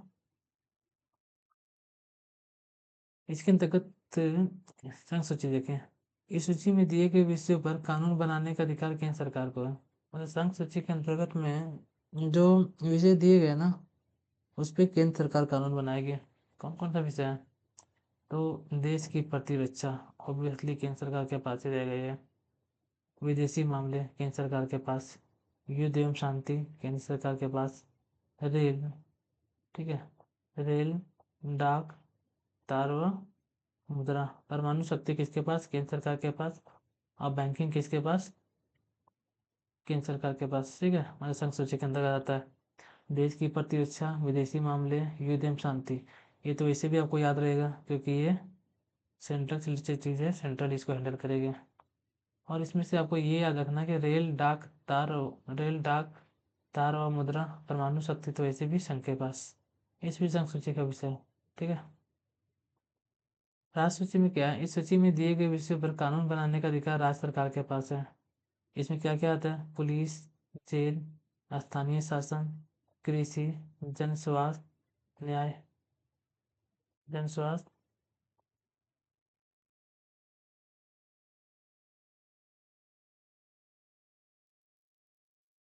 ठीक है। तो क्या क्या आ रहा है? पुलिस, जेल, स्थानीय शासन, कृषि, जन स्वास्थ्य, न्याय विभाग आदि किसमें आ रहा है आपका? इसमें आ रहा है ना। समवर्ती सूची में देखिए, समवर्ती सूची में क्या है? इसके अंतर्गत दिए गए विषयों पर केंद्र और राज्य दोनों कानून बना सकते हैं। समवर्ती सूची पे कौन कानून बनाएगा? केंद्र व राज्य दोनों बनाएगा। इसमें कौन कौन सा मामला आता है? तो दीवानी व फौजदारी कानून समवर्ती सूची में। शिक्षा समवर्ती सूची, शिक्षा ये याद रखना भाई आपको, शिक्षा समवर्ती सूची। विवाह तथा तलाक किसमें आता है? समवर्ती सूची में। आर्थिक नियोजन, वन, श्रमिक संघ आदि समवर्ती सूची में आता है, ठीक है। अभी तक 7 अनुसूची हो चुका है। 8वीं अनुसूची देखो, इसके अंतर्गत विभिन्न भाषाओं को मान्यता दी गई है, ठीक है। 8वीं अनुसूची में विभिन्न भाषाओं को मान्यता दी गई है। मूल संविधान में 14 भाषाओं का उल्लेख था। वर्तमान में इसमें कितना भाषा है? 22 भाषा है अभी, ठीक है। 8 नई भाषाएं जोड़ी गई है, वो बताया जाएगा आगे कि कौन कौन से संविधान के द्वारा ये 8 नई भाषाओं को जोड़ा गया है ना। आगे बढ़ा जाए, चलिए देख लीजिए यहाँ पे 21वां संविधान संशोधन अधिनियम। 21वां संविधान संशोधन अधिनियम 1967, सिंधी भाषा को जोड़ा गया। ये हो गया आपका 15वीं भाषा, ठीक है। आगे देखा जाए 71वां संविधान संशोधन अधिनियम 1992, इसमें कोंकणी, मणिपुरी, नेपाली लगभग 3 भाषा को जोड़ा गया। लगभग क्या मतलब 3 भाषा को जोड़ा गया, टोटल 18 भाषा हो गया। आगे देखा जाए 92वां संविधान संशोधन अधिनियम 2003, बोडो, डोगरी, मैथिली और संताली, ये टोटल हो गए आपके 22 भाषा, ठीक है। 21वां संविधान संशोधन 1967 में 15वीं भाषा थी सिंधी।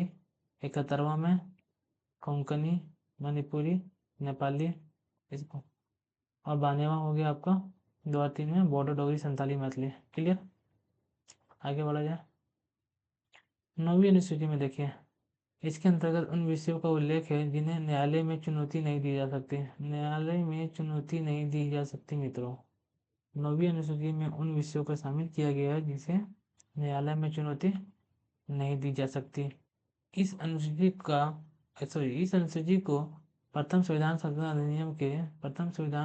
अधिनियम के द्वारा 1951 में जोड़ा गया। ठीक है, बहुत ही इम्पोर्टेंट क्वेश्चन है कि पहला संविधान संशोधन जब 1951 में हुआ था तो कौन सी अनुसूची जोड़ा गया था? तो 9वीं अनुसूची जोड़ा गया था।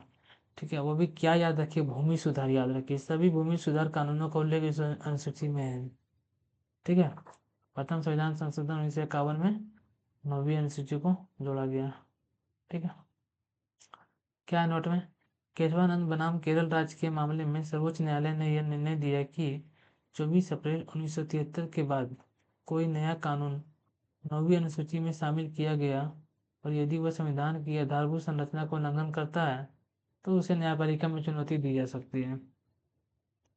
ठीक है, अब पहले क्या पढ़े 9वीं अनुसूची में? पहले पढ़े कि 9वीं अनुसूची के अंतर्गत जो विषय आता है ना, उसे न्यायालय में चुनौती नहीं दी जा सकती। इसके बाद आपका 24वां संविधान संशोधन 1973 के बाद इसमें क्या किया गया कि 9वीं अनुसूची में कोई ऐसा विषय जो संविधान को कहीं ना कहीं से कमजोर करता है, उसकी आधारभूत संरचना का उल्लंघन करता है, तो इसको तो चुनौती दी जा सकती है भाई। ये केशवानंद बनाम केरल राज्य मामला में बोला गया था 24 अप्रैल 1973 में। ठीक है, आगे बढ़ा जाए। 10वीं अनुसूची देखिए क्या है भाई। 10वीं अनुसूची यह संविधान में 52वां संशोधन अधिनियम 1985 के द्वारा जोड़ा गया था। 10वीं अनुसूची है ना, 52वां संविधान संशोधन अधिनियम 1985 के द्वारा जोड़ा गया था 10वीं अनुसूची। इसमें दल बदल से संबंधित प्रावधानों का उल्लेख है। किसमें? 52वां संविधान संशोधन 1985 और 10वीं अनुसूची में। ठीक है, इसमें क्या है नोट में? 91वां संविधान संशोधन अधिनियम द्वारा वर्ष 2003 में दल बदल पर पूर्णतः रोक लगा दी गई। ठीक है, तो दल बदल से संबंधित कौन सा अनुसूची था? 10वीं अनुसूची था। कौन सा संविधान संशोधन? 52वां संविधान संशोधन अधिनियम था दल बदल से संबंधित। लेकिन 91वां संविधान संशोधन अधिनियम जब 2003 में हुआ था ना, उसमें दल बदल पर पूर्णतः रोक लगा दी गई। ठीक है, 11वीं अनुसूची हो गया। इसके अंतर्गत पंचायती राज संस्थाओं के 29 कार्यों का उल्लेख है। यार डायरेक्ट आप ये बात याद रखो ना कि 11वीं अनुसूची में किसके बारे में वर्णन है? पंचायती राज के बारे में। और इसमें कितना विषय है? 29 विषय है। बस क्लियर। 73वां संविधान संशोधन अधिनियम द्वारा वर्ष 1993 में इस अनुसूची को जोड़ा गया। तो अभी तो आप देखे थे ना ऊपर कि अभी अनुसूची कितना था? 8 था। अभी कितना है? 12। पहले 8 था, अभी तक 12। 4 नया अनुसूची जोड़ा गया है ना। 9वां अनुसूची जोड़ा गया था पहला संविधान संशोधन के द्वारा। 10वां अनुसूची जोड़ा गया 52वां संविधान संशोधन के द्वारा। 11वीं अनुसूची जोड़ा गया 73वां संविधान संशोधन के द्वारा 1993 में। और 11वीं अनुसूची में कितना विषय है? 29 विषय है। ठीक है, और 12वीं अनुसूची हो गया आपका, इसके अंतर्गत नगर पालिका। 11वीं अनुसूची पंचायती राज, 12वीं में नगर पालिका। और 12वीं में कितना विषय है? 12वीं में 18 विषय है। याद कैसे रखें?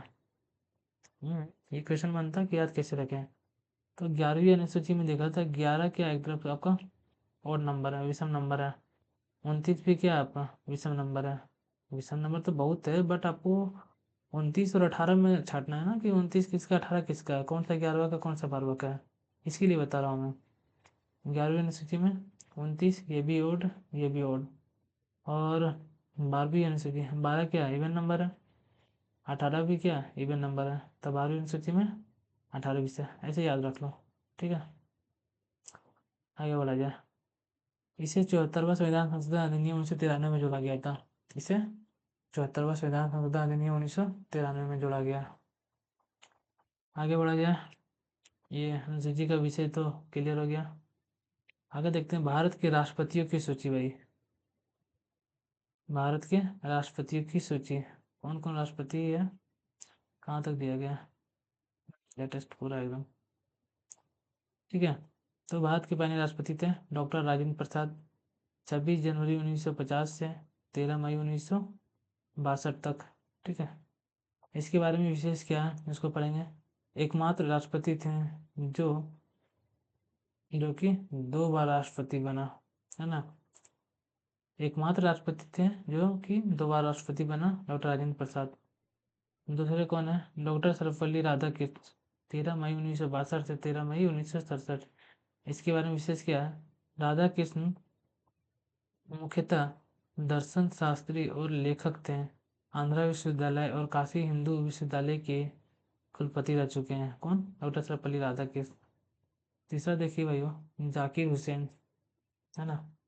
जाकिर हुसैन 13 मई 1967 से 3 मई 1969 तक ये राष्ट्रपति रहा। जाकिर हुसैन अलीगढ़ मुस्लिम विश्वविद्यालय के कुलपति रहे और पद्म विभूषण व भारत रत्न के भी प्राप्तकर्ता थे। कार्यकाल के दौरान इनका मृत्यु हो गया।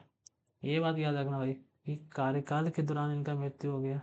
क्वेश्चन बनता है, आपको राष्ट्रपति का नाम दे देगा, आप बोलेगा ना कि इनमें से किस राष्ट्रपति की मृत्यु कार्यकाल के दौरान हुई, तो आपको याद रखना पड़ेगा ना कि जाकिर हुसैन। अभी और भी आगे बता रहा हूँ मैं, ये नाम याद रखो, मतलब जाकिर हुसैन का कार्यकाल के दौरान मृत्यु हुआ था, है ना। वीवी गिरी, वीवी का फुल फॉर्म है वराहगिरी वेंकट गिरी। ये कार्यवाहक राष्ट्रपति थे, 3 मई 1969 से 20 जुलाई 1969 तक, शॉर्ट टर्म के लिए था ये। ठीक है, वीवी गिरी पदस्थ राष्ट्रपति जाकिर हुसैन की मृत्यु के बाद कार्यवाहक राष्ट्रपति, मतलब जाकिर हुसैन जब सडन वो राष्ट्रपति रहने के दौरान उनकी मृत्यु हो गया था, तो तत्कालीन तरीके से वीवी गिरी को बना दिया गया था। आगे है आपका मोहम्मद हिदायतुल्लाह, ये भी कार्यवाहक थे, 20 जुलाई 1969 से 24 अगस्त 1969। इसके बारे में विशेष क्या है देखिए, हिदायतुल्लाह भारत के सुप्रीम कोर्ट के मुख्य न्यायाधीश तथा ऑर्डर ऑफ ब्रिटिश के प्राप्तकर्ता थे। ये बात याद रखो कि सुप्रीम कोर्ट के मुख्य न्यायाधीश दो कार्यवाहक राष्ट्रपति बने थे, कौन है, मोहम्मद हिदायतुल्लाह। कर इसका ईयर देख लो, अच्छे से याद रख लो, जैसा भी हो। फिलहाल इसके बारे में कुछ मेन पॉइंट है वो याद रखो कि सुप्रीम कोर्ट का मुख्य न्यायाधीश था मोहम्मद हिदायतुल्लाह। आगे देखा जाए फिर से, वराहगिरी वेंकटगिरी बीबी गिरी। गिरी एकमात्र व्यक्ति थे जो कार्यवाहक राष्ट्रपति व पूर्णकालीन राष्ट्रपति दोनों बने हैं। ठीक है, गिरी एकमात्र व्यक्ति थे जो कार्यवाहक राष्ट्रपति व पूर्णकालीन राष्ट्रपति दोनों बने। ये दूसरी वरीयता से जीतने वाले पहले राष्ट्रपति थे, है ना। आगे देखा जाए, फखरुद्दीन अली अहमद। फखरुद्दीन अली अहमद राष्ट्रपति बनने से पूर्व इनकी पदस्थ रहते हुए मृत्यु हो गई थी। इनका भी पद पर रहते हुए मृत्यु हो गई थी, फखरुद्दीन अली अहमद। दो बात तो आपको याद रखना है ना, पहला क्या था, जाकिर हुसैन पद पर रहते हुए मृत्यु, है ना। अभी तो देखें ऊपर में, जाकिर हुसैन पद पर रहने में मृत्यु। अभी दूसरा क्या, फखरुद्दीन अली अहमद, इसका भी पद पर रहते हुए मृत्यु हो गया था। दो नाम तो याद हो गया, जाकिर हुसैन और फखरुद्दीन अली अहमद। फखरुद्दीन अली अहमद राष्ट्रपति बनने से पूर्व क्या थे, मंत्री थे, है ना। ये दूसरे राष्ट्रपति थे जो अपना कार्यकाल पूरा नहीं कर सके, जो अपना कार्यकाल पूरा नहीं कर सका। पहला जाकिर हुसैन था और दूसरा फखरुद्दीन अली अहमद। आगे है छठा नंबर का, बीडी जत्ती। बीडी का फुल फॉर्म क्या, बासप्पा दनप्पा जत्ती, बासप्पा दनप्पा जत्ती, कार्यवाहक थे ये भी। ये क्या, इसके बारे में विशेष है, फखरुद्दीन अली अहमद की मृत्यु के बाद भारत के कार्यवाहक राष्ट्रपति बने। इससे पहले वे मैसूर के मुख्यमंत्री थे। इससे पहले वे कहाँ का मुख्यमंत्री थे, बीडी जत्ती मैसूर के मुख्यमंत्री थे उस टाइम का। आगे देखिए, नीलम संजीव रेड्डी। नीलम संजीव रेड्डी आंध्र प्रदेश के प्रथम मुख्यमंत्री थे। रेड्डी आंध्र प्रदेश से चुने गए एकमात्र सांसद थे। ठीक है, कुछ विशेष है इसमें, ये 26 मार्च 1970 को लोकसभा के अध्यक्ष चुने गए और 13 जुलाई 1970 को यह पद छोड़ दिया, भारत के छठे राष्ट्रपति बने। ठीक है, ज्ञानी जेल सिंह के बारे में देखिए। जेल सिंह मार्च 1972 में पंजाब राज्य के मुख्यमंत्री बने और वर्ष 1980 में गृह मंत्री बने। जेबी वीटो का प्रयोग, इसमें आपको यही याद रखना है, पूरा विशेष में एक ही विशेष है जेबी वीटो का प्रयोग सबसे पहले किस राष्ट्रपति ने किया था? तो ज्ञानी जैल सिंह ने। किस अधिनियम में किया था? तो डाक संशोधन अधिनियम में, है ना। राधा स्वामी वेंकटरमन, आर वेंकटरमन, वर्ष 1942 में वेंकटरमन भारतीय स्वतंत्रता संग्राम आंदोलन में जेल भी गए। जेल से छूटने के बाद वे कांग्रेस पार्टी के सांसद रहे, ठीक है। इसके अलावा ये भारत के वित्त मंत्री, औद्योगिक मंत्री और रक्षा मंत्री भी रहे। अगला है 10वां क्रम का शंकर दयाल शर्मा, ये मध्य प्रदेश के मुख्यमंत्री और भारत के संचार मंत्री रह चुके हैं। इसके अलावा ये आंध्र प्रदेश, पंजाब और महाराष्ट्र के राज्यपाल थे। 4 प्रधानमंत्रियों के साथ कार्य किया। जो मेन टॉपिक रहेगा वो मैं बोल दूंगा, पढ़ लीजिएगा। जेबी वीटो का प्रयोग यानी जैल सिंह। बाकी वैसे तो बहुत कुछ पढ़ना है, कितना पढ़ोगे। इसमें क्या याद रखोगे? के नारायण प्रथम दलित राष्ट्रपति। ये तो क्वेश्चन बन रहा है कि प्रथम दलित राष्ट्रपति कौन था? तो के नारायण, ठीक है। ये चीन, तुर्की, थाईलैंड और संयुक्त राज्य अमेरिका में भारत के राजदूत रह चुके थे। इन्हें विज्ञान और कानून में डॉक्टरेट की उपाधि प्राप्त थी। ये जवाहरलाल नेहरू विश्वविद्यालय के कुलपति भी रहे। बस ये याद रखो भाई। इसमें के नारायण प्रथम दलित राष्ट्रपति कौन था? के नारायण। आगे देखा जाए पीजे अब्दुल कलाम, भाई इसके बारे में तो याद रखना है। इनके बारे में, कलाम मुख्यतः वैज्ञानिक थे जिन्होंने मिसाइल और परमाणु हथियार बनाने में मुख्य योगदान दिया। इस कारण इन्हें भारत रत्न मिला था इन्हें, किन्हें? डॉक्टर एपीजे अब्दुल कलाम, ठीक है। आगे देखिए 13वां नंबर का प्रतिभा देवी सिंह पाटिल, 25 जुलाई 2007 से 25 जुलाई 2012। इनके बारे में क्या याद रखना है? वो तो मिसाइल मैन है एपीजे अब्दुल कलाम। इनके बारे में क्या रखना है? प्रतिभा पाटिल भारत की प्रथम महिला राष्ट्रपति बने, ठीक है। प्रतिभा पाटिल भारत की प्रथम महिला राष्ट्रपति बने, या राजस्थान की प्रथम महिला राज्यपाल भी थे। ये पूछ सकता है कि प्रतिभा पाटिल जो है राष्ट्रपति बनने से पूर्व किस राज्य की प्रथम राज्यपाल रह चुकी है? तो राजस्थान की, ठीक है। प्रणब मुखर्जी के बारे में देखिए। प्रणब मुखर्जी 25 जुलाई 2012 से 25 जुलाई 2017। प्रणब मुखर्जी भारत सरकार में वित्त मंत्री, विदेश मंत्री, रक्षा मंत्री और योजना आयोग के उपाध्यक्ष रह चुके हैं। प्रणब मुखर्जी।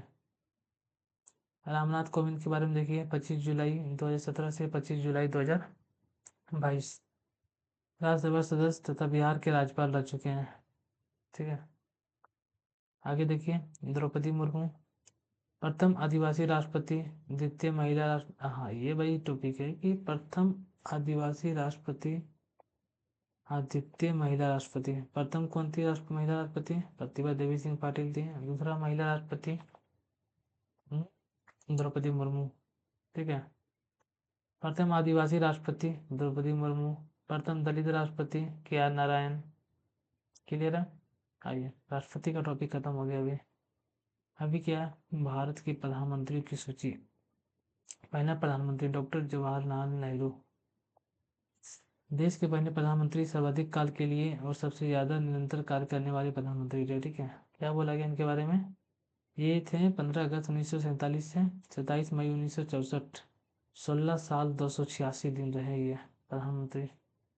देश के पहले प्रधानमंत्री, सर्वाधिक काल के लिए और सबसे ज्यादा निरंतर कार्य करने वाले प्रधानमंत्री, ठीक है। सबसे ज्यादा समय तक के लिए जवाहरलाल नेहरू, 16 साल 286 दिन। रिकॉर्ड टूट जाएगा। गुलजारी लाल नंदा कार्यवाहक कार्यवाहक प्रधानमंत्री थे। देश के पहले कार्यवाहक प्रधानमंत्री पद ग्रहण करने से पूर्व केंद्रीय गृह मंत्री थे। वर्ष 1997 में भारत रत्न से सम्मानित किया गया। गुलजारी लाल नंदा को 1997 में भारत रत्न दिया गया था। लाल बहादुर शास्त्री के बारे में देखिए। वर्ष 1965 के भारत पाक युद्ध के समय प्रधानमंत्री, जय जवान जय किसान का नारा दिया इन्होंने। ताशकंद वर्तमान उज्बेकिस्तान में 10 जनवरी 1966 की मृत्यु हो गई। भाई एक क्वेश्चन यहाँ बनता है, क्वेश्चन 2-3 क्वेश्चन बन रहा है। क्या बन रहा है कि भारत पाक का युद्ध जब हो रहा था 1965 में, उस टाइम प्रधानमंत्री कौन था? लाल बहादुर शास्त्री, पहला क्वेश्चन। दूसरा क्वेश्चन क्या इसमें बन रहा है? जय जवान जय किसान का नारा किसने दिया था? लाल बहादुर शास्त्री। और तीसरा सबसे इम्पोर्टेंट क्वेश्चन क्या बन रहा है यहाँ मालूम है कि कौन से प्रधानमंत्री है जिनकी मृत्यु भारत के बाहर हुई थी? तो लाल बहादुर शास्त्री, इनकी मृत्यु हुआ था कहाँ पे? उज्बेकिस्तान में हुआ था 10 जनवरी 1966 को। क्लियर है? आगे बढ़ा जाए।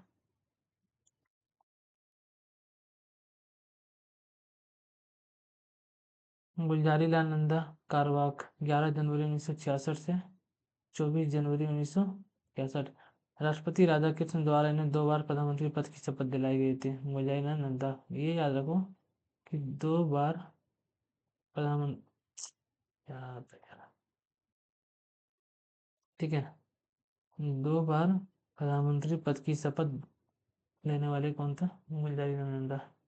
आगे देखिए, इंदिरा गांधी 1966 से 1977 तक पहली महिला प्रधानमंत्री, पहली प्रधानमंत्री जो शपथ ग्रहण के समय राज्यसभा की सदस्य थी। ठीक है, इंदिरा गांधी से क्या क्वेश्चन बन रहा है कि वो कौन सी प्रधानमंत्री थी जो शपथ ग्रहण के समय राज्यसभा की सदस्य थी? वो भी कहाँ से? तो उत्तर प्रदेश से इंदिरा गांधी। मोरारजी देसाई 1977 से 1979 पहले गैर कांग्रेसी प्रधानमंत्री। बस इससे मेन क्वेश्चन ये बन रहा है कि पहला गैर कांग्रेसी प्रधानमंत्री कौन था? मोरारजी देसाई। पहले प्रधानमंत्री जिन्हें त्यागपत्र देना पड़ा, मुंबई राज्य के पूर्व मुख्यमंत्री, अपर उप प्रधानमंत्री। बस ये याद रखो कि पहले गैर कांग्रेसी प्रधानमंत्री मोरारजी देसाई, जिन्हें त्यागपत्र देना पड़ा था। ठीक है, आगे देखिए 5वां नंबर, चौधरी चरण सिंह 28 जुलाई 1979 से 14 जनवरी 1980 तक पूर्व प्रधानमंत्री और वित्त मंत्री, उत्तर प्रदेश के मुख्यमंत्री रहे। प्रधानमंत्री बनने के बाद एक बार भी लोकसभा का सामना नहीं। बस ये क्वेश्चन यहाँ बन रहा है। क्या बन रहा है कि प्रधानमंत्री बनने के बाद एक बार भी लोकसभा का सामना नहीं किया। कौन? चौधरी चरण सिंह। चौधरी चरण सिंह अपना चरण लोकसभा में रखा ही नहीं, ऐसा याद रख लो, है ना। आगे, प्रधानमंत्री पद पर रहते हत्या किनका हुआ था? इंदिरा गांधी का। प्रधानमंत्री पद पर रहते हुए हत्या इंदिरा गांधी। राजीव गांधी के बारे में क्या है? प्रधानमंत्री बनने से पूर्व कभी भी किसी सरकारी पद पर कोई कार्य का अनुभव नहीं था। ठीक है, प्रधानमंत्री, ये सभी इतना ध्यान मत रखो, बस कुछ कुछ बातें याद रखो कि प्रधानमंत्री, सबसे यंग प्रधानमंत्री थे एक। ठीक है, राजीव गांधी के बारे में याद रखो कि सबसे यंग थे उस टाइम वो पीएम बनने वाले, है ना। वीपी सिंह 1989 से 1990 पूर्व वित्त मंत्री एवं उत्तर प्रदेश के मुख्यमंत्री का अनुभव। कोई जरूरी नहीं है, इसको याद रखना इतना। आगे देखा जाए, चंद्रशेखर 1990 से 1991 तक प्रधानमंत्री बनने से पूर्व किसी सरकारी पद पर कार्य का कोई अनुभव नहीं। कोई जरूरी नहीं, आगे बढ़ा जाए। पीवी नरसिम्हा राव 1991 से 1996, इसमें क्या है? पूर्व पूर्व में विदेश मंत्री एवं रक्षा मंत्री, आंध्र प्रदेश के मुख्यमंत्री, भारत के उदारीकरण की नीति लाने वाले प्रधानमंत्री थे। इसमें यह याद रखना आपको, इम्पोर्टेंट फैक्ट क्या बन रहा है कि भारत में उदारीकरण की नीति लाने वाले प्रधानमंत्री कौन थे? तो पीवी नरसिम्हा राव, है ना। आगे देखा जाए, अटल बिहारी वाजपेयी 16 मई 1996 से 1 जून 1996 पूर्व में विदेश मंत्री थे, भारतीय जनता पार्टी के पहले प्रधानमंत्री। भाई ये याद रखो, भारतीय जनता पार्टी के पहले प्रधानमंत्री अटल बिहारी वाजपेयी, शॉर्ट टर्म के लिए।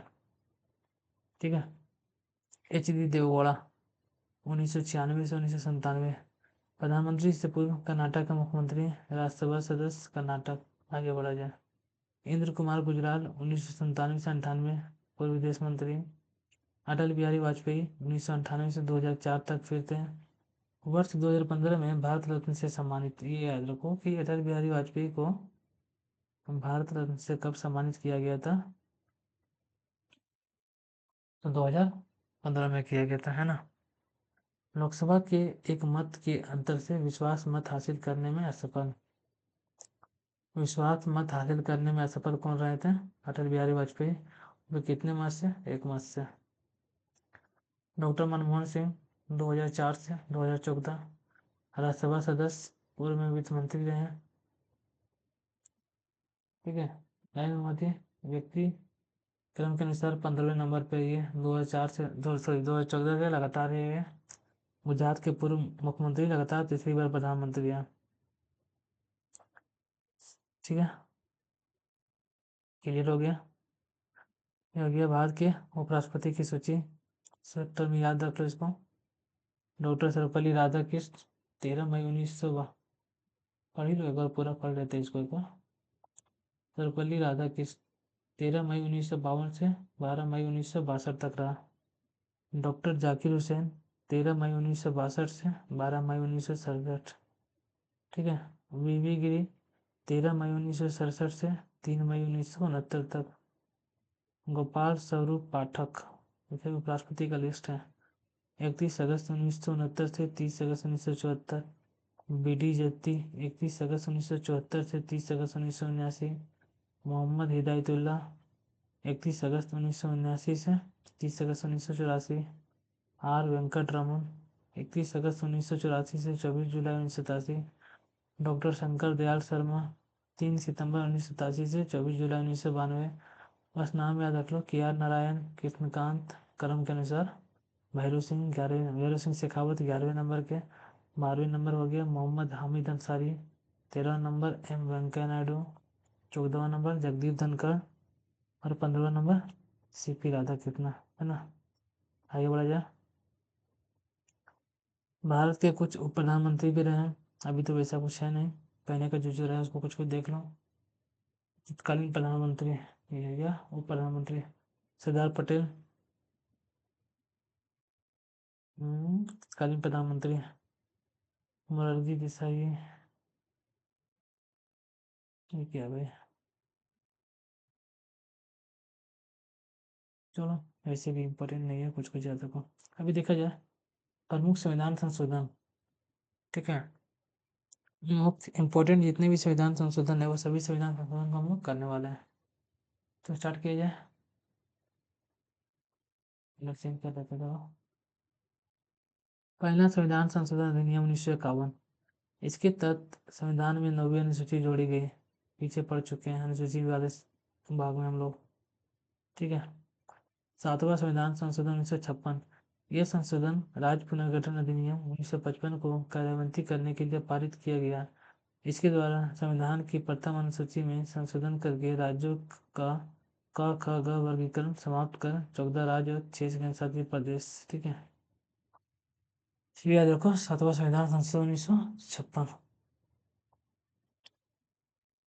राज्य पुनर्गठन ये इतना याद रखो ना, उतना लंबा चौड़ा याद नहीं रखना। राज्य पुनर्गठन अधिनियम 1955, 7वां संविधान संशोधन 1956। पहले 4 राज्य करके होता था, क ख ग करके। ठीक है, इसको हटा दिया गया और 14 राज्य 6 केंद्रशासित प्रदेश बन गया। इतने से तो संविधान संशोधन 1956। आगे देखा जाए 10वां संविधान संशोधन 1961। इस संशोधन द्वारा भूतपूर्व पुर्तगाली क्षेत्रों दादर और नागर हवेली को भारत में शामिल कर उन्हें केंद्रशासित प्रदेश का दर्जा दिया गया।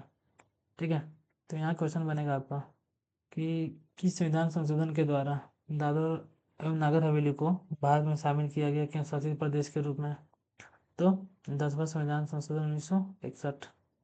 आगे देखिए 11वां संविधान संशोधन 1961। इसमें क्या, राष्ट्रपति या उपराष्ट्रपति के चुनाव को इस आधार पर चुनौती नहीं दी जा सकती कि निर्वाचक मंडल अपूर्ण है। उपराष्ट्रपति के चुनाव के लिए संसद के दोनों सदनों की संयुक्त बैठक बुलाना आवश्यक नहीं है। ठीक है, आपको 2 बातें यहाँ याद रखना है 11वां संविधान संशोधन 1961 में। पहला क्या याद रखना है, तो राष्ट्रपति या उपराष्ट्रपति के चुनाव को इस आधार पर चुनौती नहीं दी जा सकती कि निर्वाचक मंडल अपूर्ण है। और उपराष्ट्रपति के चुनाव के लिए संसद के दोनों सदनों की संयुक्त बैठक बुलाना आवश्यक नहीं है। उपराष्ट्रपति के चुनाव के लिए संसद के दोनों सदनों का संयुक्त बैठक बुलाना अनिवार्य नहीं है, 11वें संविधान संशोधन में कहा गया। आगे देखिए 12वां संविधान संशोधन 1962। इसमें क्या, इस संशोधन द्वारा संविधान की प्रथम अनुसूची में संशोधन कर गोवा, दमन व दीव को भारत के संघ शासित प्रदेशों के रूप में शामिल किया गया। ठीक है, गोवा, दमन, दीव को 12वां संविधान संशोधन के द्वारा और दादर और नागर हवेली को 10वां संविधान संशोधन के द्वारा शामिल किया गया। ठीक है, 15वां संविधान संशोधन अधिनियम 1963। इस संविधान संशोधन द्वारा उच्च न्यायालय के न्यायाधीशों की सेवानिवृत्ति की आयु 60 वर्ष से बढ़ाकर 62 वर्ष कर दी गई। सॉरी, ठीक है। तो पूछा जाएगा कि कौन सा संविधान संशोधन के अंतर्गत उच्च न्यायालय के जो न्यायाधीश है उसकी रिटायरमेंट की जो एज है ना 60 से बढ़ाकर 62 किया गया। तो 15वां संविधान संशोधन, ठीक है। आगे देखिए 22वां संविधान संशोधन अधिनियम 1969।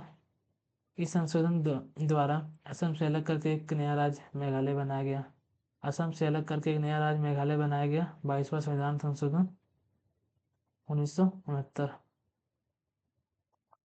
आगे क्या है 24वां संविधान संशोधन अधिनियम 1971। तो ये अधिनियम नहीं, ये 24वां संविधान संशोधन 1971।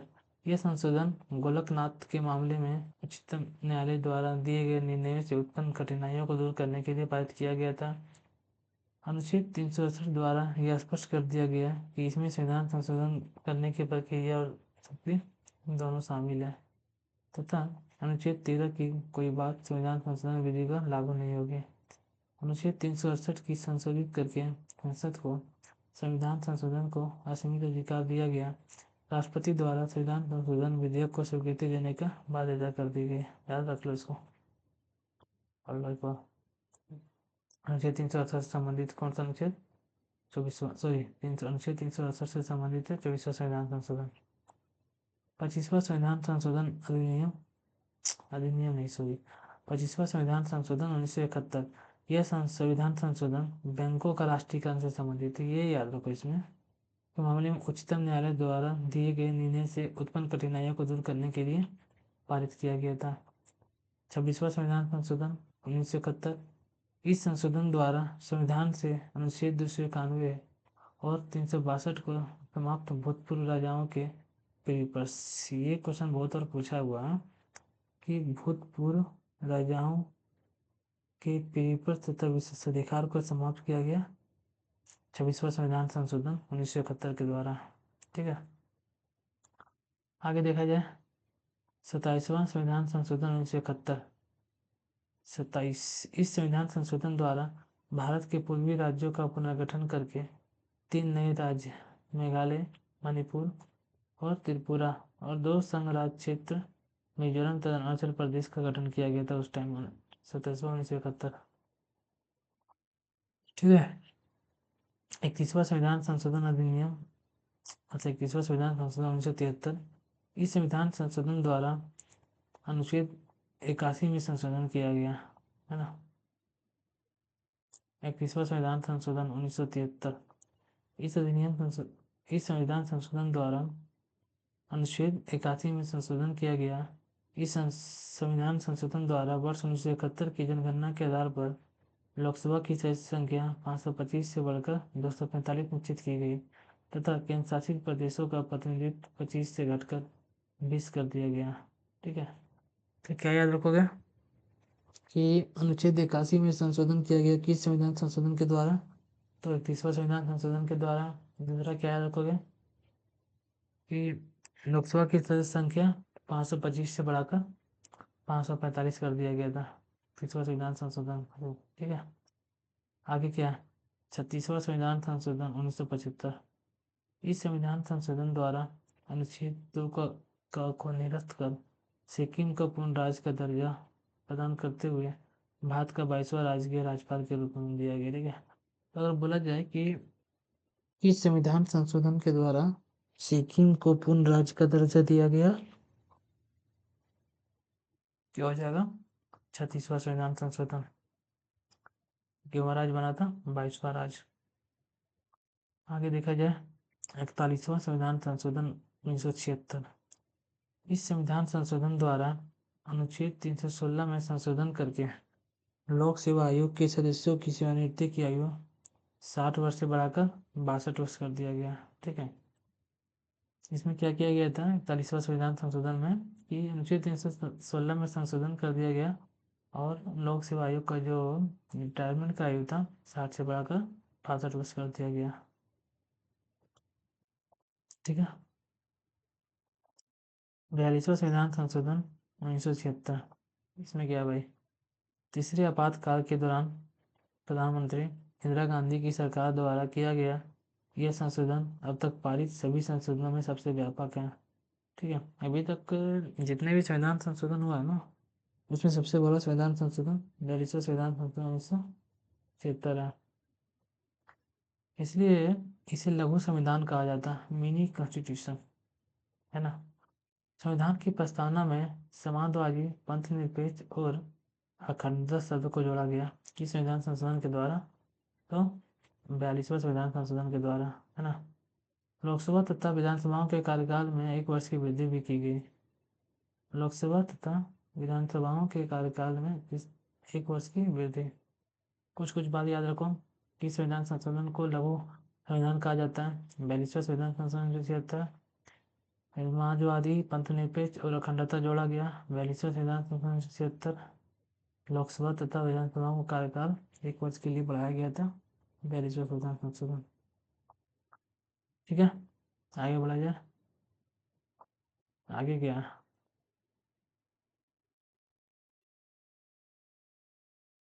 44वां संविधान संशोधन 1978।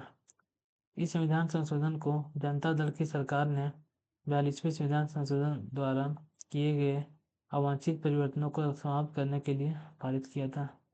ठीक है, 42वां संविधान संशोधन जो हुआ था इंदिरा गांधी के टाइम में हुआ था। इसके बाद जनता दल की सरकार आया, इसके बाद उन्होंने कुछ ऐसी चीज़ थे जो 42वें संविधान संशोधन के द्वारा लागू किया था, उसमें बदलाव करने के लिए ये 44वां संविधान संशोधन हुआ। इसमें क्या है, लोकसभा तथा राज्य विधानसभाओं की अवधि पुनः 5 वर्ष कर दी गई। लोकसभा तथा राज्य विधानसभाओं की अवधि पुनः 5 वर्ष कर दी गई।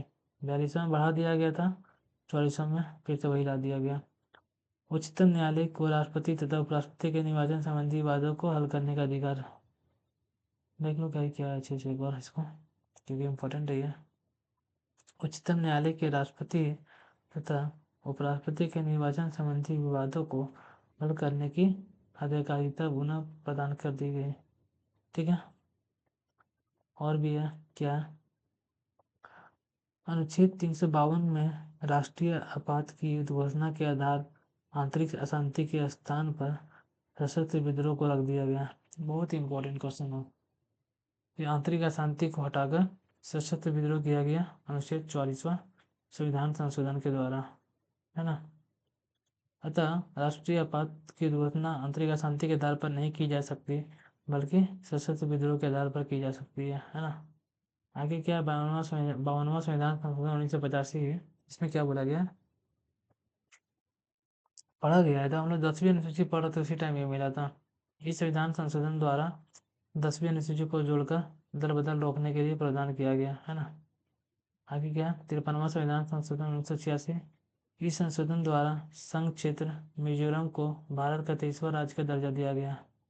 मिजोरम को 23वां राज्य का दर्जा दिया गया, 53वां संविधान संशोधन, है ना। तथा उसे विशेष राज्य को दर्जा देने के लिए 371 का 6 जोड़ा गया। आगे देखा जाए, आगे बढ़ा जाए, कौन सा संविधान संशोधन है, 61वां संविधान संशोधन अधिनियम 1989। इस संविधान संशोधन द्वारा अनुच्छेद 326 में संशोधन करके लोकसभा तथा राज्यसभा विधानसभाओं के चुनाव में मतदान की आयु न्यूनतम 21 वर्ष से घटाकर 18 वर्ष कर दिया गया।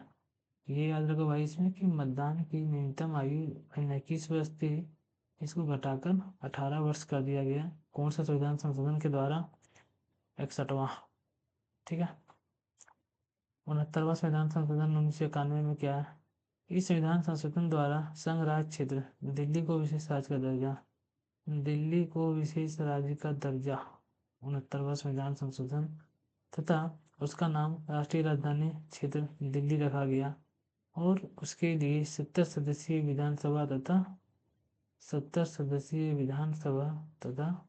7 सदस्यीय मंत्रिपरिषद का गठन किया गया। आगे क्या, 70वां संविधान संशोधन 1992। राष्ट्रपति के निर्वाचक मंडल में दिल्ली व पुडुचेरी विधानसभा के सदस्यों का भी शामिल किया गया। ठीक है, तो क्या था ना कि पहले राष्ट्रपति के निर्वाचक मंडल में दिल्ली और पुडुचेरी को शामिल नहीं किया गया था उसको विधानसभा को, तो 70वां संविधान संशोधन के द्वारा इसको शामिल कर लिया गया। 71वां संविधान संशोधन 1992। इस संविधान संशोधन द्वारा संविधान की 8वीं अनुसूची में रिपीटेड है हम लोग अनुसूची के टाइम में इसको पढ़ लिए थे। 71वां संविधान संशोधन 1992 में 8वीं अनुसूची में 3 और भाषा को जोड़ा गया। कौन कौन सा? कोंकणी, ठीक है, देख लो पीछे से। कोंकणी, मणिपुर और नेपाली को सम्मिलित किया गया। इनको मिलाकर 8वीं अनुसूची में भाषाओं की संख्या कितना हो गया? 18। 15 था, 3 हो गया 18। 73वां संविधान संशोधन 1992। इस संविधान संशोधन द्वारा संविधान का एक नया भाग, ठीक है, भाग 9 जोड़ा गया था। भाग 9 जोड़ा गया था। अनुच्छेद भाग 9, ठीक है, और अनुच्छेद 243 से 243 को और 11वीं अनुसूची को जोड़ा गया। 11वीं अनुसूची को जोड़ा गया 73वां संविधान संशोधन के द्वारा। भारत में पंचायती राज की स्थापना को बंद किया गया। 73वां संविधान संशोधन, ठीक है। 11वीं अनुसूची, 73वां संविधान संशोधन और पंचायती राज की स्थापना को बंद 73वां में। मैंने बताया था कि इसमें कितना विषय था? 29 विषय, ठीक है। 74वां संविधान संशोधन 1992। इस 74वां देख लो। इस संविधान संशोधन द्वारा संविधान में भाग 9 का ए, भाग 9 जोड़ा गया था 73वां में। अब भाग 9 का ए 74वां में। अनुसूची 12 तथा 18 नए अनुच्छेद जोड़ा गया। 243 बी से लेकर 243 जेड जी तक, ठीक है। जोड़कर नगर पालिका, नगर निगम तथा नए नगर परिषदों के गठन एवं संरचना आदि से संबंधित प्रावधान किया गया। इस संशोधन अधिनियम के द्वारा नगरों में नगर पालिकाओं के गठन, संरचना, निर्वाचन, सदस्यों की अर्हताएं, नगर पंचायतों की शक्तियां और अधिकार व उत्तरदायित्व के विषय में उपबंध किए गए, ठीक है। आगे देखा जाए 86वां संविधान संशोधन अधिनियम 2002 आ गया। इसके द्वारा 6 से 14 वर्ष तक के बच्चों के लिए अनिवार्य एवं निःशुल्क शिक्षा का मौलिक अधिकार के रूप में मान्यता देने का संबंधी प्रावधान। 6 से 14 वर्ष तक के बच्चों के लिए अनिवार्य एवं निःशुल्क शिक्षा। इसके लिए अनुच्छेद 21 का क को संविधान में जोड़ा गया तथा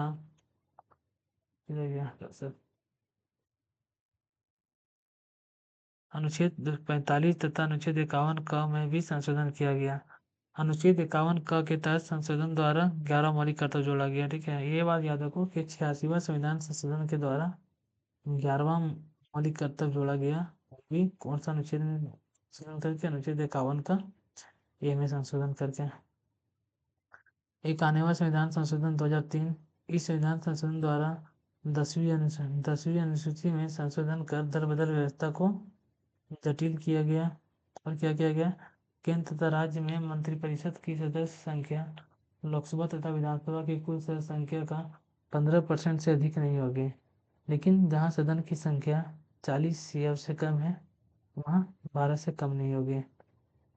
97वां संविधान संशोधन क्या है? सहकारी समिति, बस याद रखो। सहकारी समिति 97वां संविधान संशोधन, है ना। आगे देखो 99वां संविधान संशोधन 2014। इसमें एक देखो कॉलेजियम प्रणाली। क्या है कॉलेजियम प्रणाली? देखो इधर।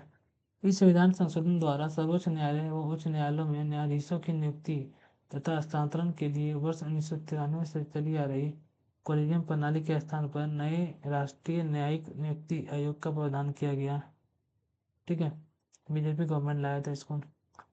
16 अक्टूबर 2015 को न्यायमूर्ति J.S. खेहर, ये याद रखना, न्यायमूर्ति J.S. खेहर की अध्यक्षता वाली 5 सदस्यीय संविधान पीठ के 4:1 के बहुमत से राष्ट्रीय न्यायिक नियुक्ति आयोग अधिनियम और 99वां संविधान संशोधन को रद्द कर कॉलेजियम प्रणाली को पुनः बहाल कर दिया गया, ठीक है। तो ये याद रखो कि एकमात्र संविधान संशोधन जिसे न्यायालय द्वारा मना कर दिया गया, ठीक है, रिजेक्ट कर दिया गया। आगे देखा जाए 100वां संविधान संशोधन अधिनियम 2015। ये याद रखो आपको, भारत और बांग्लादेश के बीच में, ठीक है। भारत तो कहाँ गया? भू सीमा समझौता बांग्लादेश और भारत के बीच में स्थित है 100वां संविधान संशोधन। आगे देखो 101वां संविधान संशोधन याद रखो जीएसटी से संबंधित है। वस्तुओं एवं सेवाओं पर समान करारोपण के लिए लाए जाने वाले जीएसटी के लिए 122वां संविधान संशोधन विधेयक। 101वां संविधान संशोधन अधिनियम 2016। ठीक है, ये कौन सा विधेयक था? तो 122वां संविधान संशोधन विधेयक था। ठीक है, ये आपका 3 अगस्त 2016 को राज्यसभा में, 8 अगस्त 2016 को लोकसभा में और एवं 16 राज्यों की विधानसभाओं के अनुमोदन के पश्चात इस संशोधन को 8 सितंबर 2016 को राष्ट्रपति के अनुमोदन प्राप्त हुआ। इसे 101वां संविधान संशोधन अधिनियम के रूप में विशेषित किया गया। जीएसटी 1 अप्रैल 2017 से लागू हुआ, ये याद रख लो। जीएसटी 1 अप्रैल 2017 से लागू हुआ और जीएसटी राज्यसभा में पास हुआ था 3 अगस्त 2016 को और लोकसभा में 8 अगस्त 2016 को, है ना।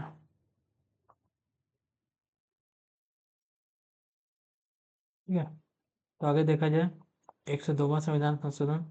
आपको याद रखो 102वां संविधान संशोधन राष्ट्रीय अनुसूचित जाति व जनजाति आयोग की तर्ज पर राष्ट्रीय पिछड़ा वर्ग आयोग को संवैधानिक दर्जा प्रदान करने के लिए 123वां संविधान संशोधन ये बिल था। 11 अगस्त 2018 को 102वां संविधान संशोधन के रूप में अनुमोदित किया गया। ये इतना याद रखो कि 101वां संविधान संशोधन जीएसटी से है। हेड टॉपिक याद रखो इसका, मैं जो एग्जाम में इम्पोर्टेंट है। 101वां जीएसटी से संबंधित है, 102वां ओबीसी से, 103वां ईडब्ल्यूएस से। ठीक है, 104वां बहुत इंपॉर्टेंट है ये भी।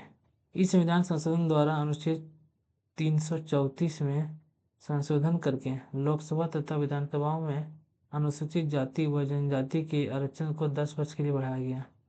पहला बात आपको यहाँ ये याद रखना है, क्या? तो ये याद रखो कि लोकसभा तथा विधानसभाओं में अनुसूचित जाति व जनजातियों के आरक्षण को 10 वर्षों के लिए बढ़ा दिया गया।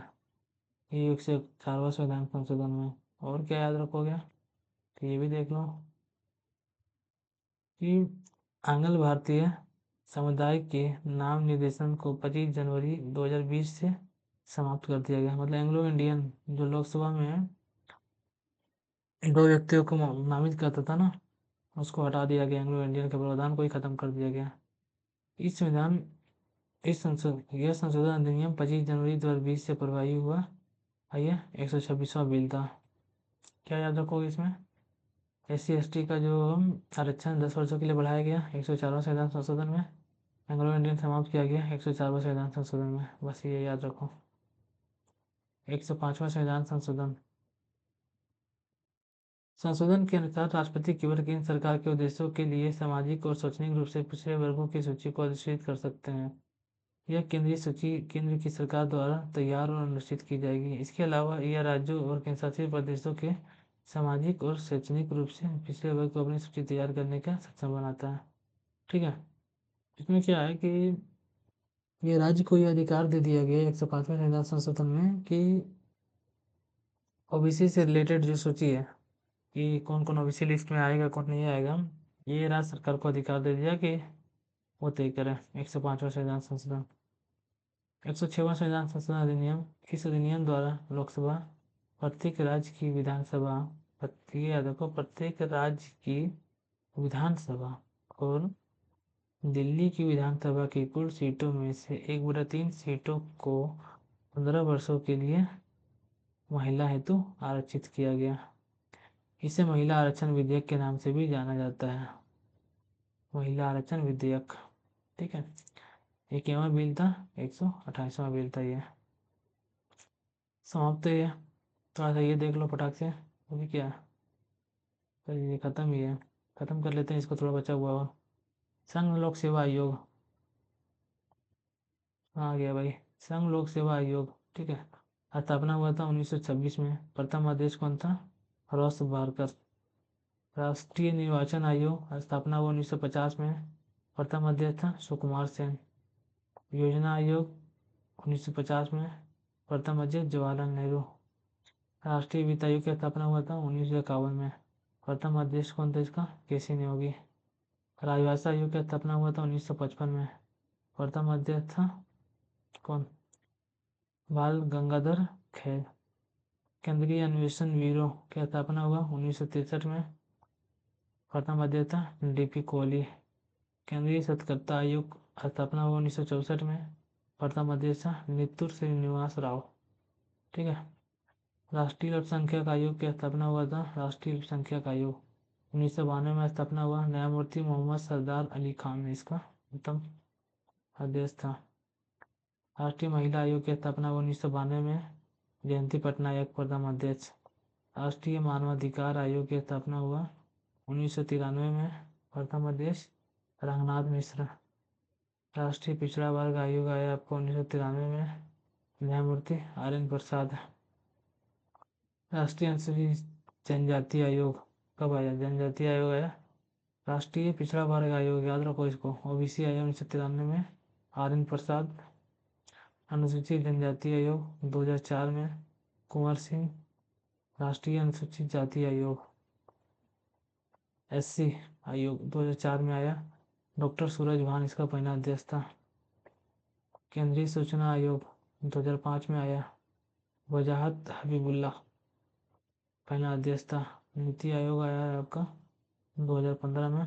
पहला अध्यक्ष इसका नरेंद्र मोदी का, है ना। क्लियर हो गया ये पॉलिटी लगभग पूरा खत्म हो गया। ठीक है। अगर आपको ये वीडियो पसंद आया तो वीडियो को लाइक करें, चैनल को सब्सक्राइब करना तो बिल्कुल ना भूलें, और ज़्यादा से ज़्यादा जितना हो सकता है ग्रुप में इसे शेयर करें ताकि और भी इस वीडियो का लाभ उठा सकें, है ना। और मुझे भी थोड़ा इससे हौसला मिलता रहेगा वीडियो पे लाइक सब्सक्राइब आने पे, और इसी तरह का वीडियो आगे आता रहेगा। ठीक है, चलिए, गुड बाय।